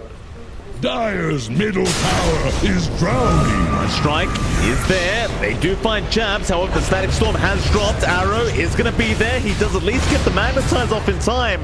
Dominating. It may not matter as Wami is going to drop for the sake of that pulse for Earth Spirit, and now LYM may be in danger. He does use all his leap charges. Death will have a gush coming up. And LYM, he's got nowhere to go but down. They'll find a secondary kill. Certainly not worth it for Army Geniuses for the sake of that pulse for Earth Spirit. No, not a great trade at all for the side of AG. Fnatic just getting everything they want. They still haven't popped a big Doom on Chuan. Like, they haven't had to use the Doom, and it's worrying to see for AG when Fnatic managed to take these fights without using that big spell. They've always got the threat of Doom on hand. AG are still trying to play this farm game. DB is lagging behind the Luna, which is expected, and severely lagging behind Chuan's Doom, and which is also expected when you've got Midas plus the Devour. So the farm game is not lining up for AG as well. And they need these big team fights to go their way. Maybe once you get the blink up on Mamang Daya, you can line up for the big Vac Wall, Burrow Strike combinations, and that's where it gets much stronger for AG. They just haven't seen that opportunity. Fnatic's been very disciplined in how they kind of split up across the map. They're not giving these big team fight opportunities towards AG. When they do get the smoke, when they do get the Moonlight up, they're only finding supports. And DB does go for a Deso instead, so he wants more right-click damage to rip through the Tide. It does leave him very vulnerable to the right place. Like, there's no missed chances to worry about. It does really add to his survivability. Yeah, I mean, I think it should be alright. LYM. Several down, barely avoiding. However, Chuen find the vision there on LYM. Nice epicenter now. Wami looking to turn, and they will get the Doom down. Jabs, they'll pop the Magnetize, comes back onto DB, will force him away, and now the Ravage is out. Death, he jumps right in for 3. They'll find UK, and LYM's gone as well. Wami, he's not looking too safe. Jabs, right about to run into him, and now they see him. They've got him with the Anchor Smash. Buyback was there from LYM, but it's gonna do naught. Death, you'll look for more targets. They'll find nothing. But it won't matter. They got such a great team fight to go their way. In fact, DB now, he's rushing back in. They want to try and force this. They will be able to at least get the Tide Hunter. And they will get a bit of value for their trouble. And it's still a pretty big trade in the end. Like, yes, you get 2 cores for everything you sacrifice. The buyback on LYM does kind of offset that. And AG, they are showing that they have fight. They've got the blink up on Mamang Daya, so he can go in with the blink of Vac Wall. And this is when the team fights should shape up towards AG. Like, there's no excuse now to miss out on those big spells. I think AG will just wait for that next epicenter to be ready on Wami. They're going to look for the smoke play. You have to appreciate Fnatic's wards though. They've got that top jungle warded up, no D wards coming in. They've got Roshla watched. The sentry's finally down to take off that OBS. But they still have a lot of information as to where AG plays. And they're just always aware of what AG wants to do. Like, they drop the sentry, but they don't find that OBS. It's just giving way too much info out to Fnatic. Side of Fnatic, when the game slows down, they've got the Luna, they've got Doom, they don't mind this. They get to keep building up. Crystal is coming out for Raven next into the Ag Shard, and that's the point where the Luna's damage is completely bonkers. Like, you just can't play into it. Top lane though, gank attempt coming in from Fnatic. They are trying to back out in time. Wami will go into the tree line, and looks like he is going to be okay. Jabs, however, still looking for a target, is going to get the vision for UK, and they'll glimpse him back. UK, there's not really much chance of survival here for the Order Titan. He's going to drop. They've still got that BKB up on Raven, so they could keep trying to force a fight. They've also got Ravage and 15 on Death. Army Geniuses right into that tree line, making sure nobody gets caught out. Is under attack. You do suddenly have the blink up on DB to boot. So a lot more blinks coming out now from AG. Yeah, you definitely want to maybe just try to get aggressive now as Army Geniuses. They do smoke up immediately. I believe the creep may have scattered that smoke. There was still a range creep there. Just a bit early on that use. They at least don't even get their own scan out. So let's see if they can get the jump in this triangle. And they're scanned out. Is under attack. Yeah, nice burrow strike. Arrow's gonna be there. They're gonna at least find jams. It's something. But Ravage is out. Quick blink out though from Wami. Very quick reactions. And now OIM's gone. They still glimpse it back, but DB's jumped in. He wants to try and force the fight. Chuen, he has the Doom, but he's not going to pop it yet. They'll go after DB with the first reincarnation life. They'll get him as death. He'll get more vision for the team. Static Storm drop. Doom is there. They've got Mamangdaya with that Doom, and now the Eclipse falls down from the skies. Raven, he'll keep going for more now. Right onto UK. They'll get the Order Titan. And it looked like such a great start to the fight as you got Wami to blink out to avoid the Ravage. It just didn't matter. No, they commit way too early on the epicenter on just the Earth Spirit. Jabs immediately buying back to still have presence there. Mamangdaya blinked right into the Static Storm when he was looking for the back wall, and he just couldn't cast his spells. The Doom finally came up from Chuen.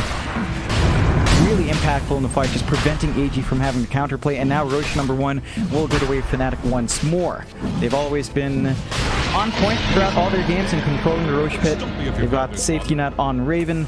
Luna's getting scary big. Chuen is way too farmed as well. He's going to have his Shivas in a short time. AG, the team fight's all there.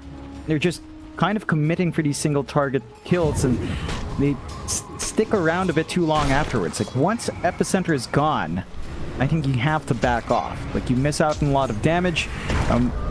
DB alone and Mamangdaya together, they're not enough. They need Wami to contribute that big spell on top of everything else. It's part of their big combination. If they don't pull the combo off, you have to call it off. Yeah.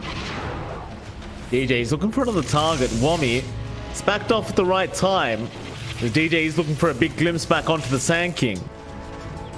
Death's now got his own Desoa. It's very nice to see. Why not, John? Him. He could be a carry too, John. Yep. Yeah, they asked him right as the game started, you know, Death building Desolator. It's like, maybe. There it is. He's comfy. He said if he's comfy, if he's farm. He is farm. You know, they haven't slowed down that. He's within, what, 1,000 gold of Mamangdaya's mid Darkseer. Not good news as there is a smoke up here on AG. Their spells are all up.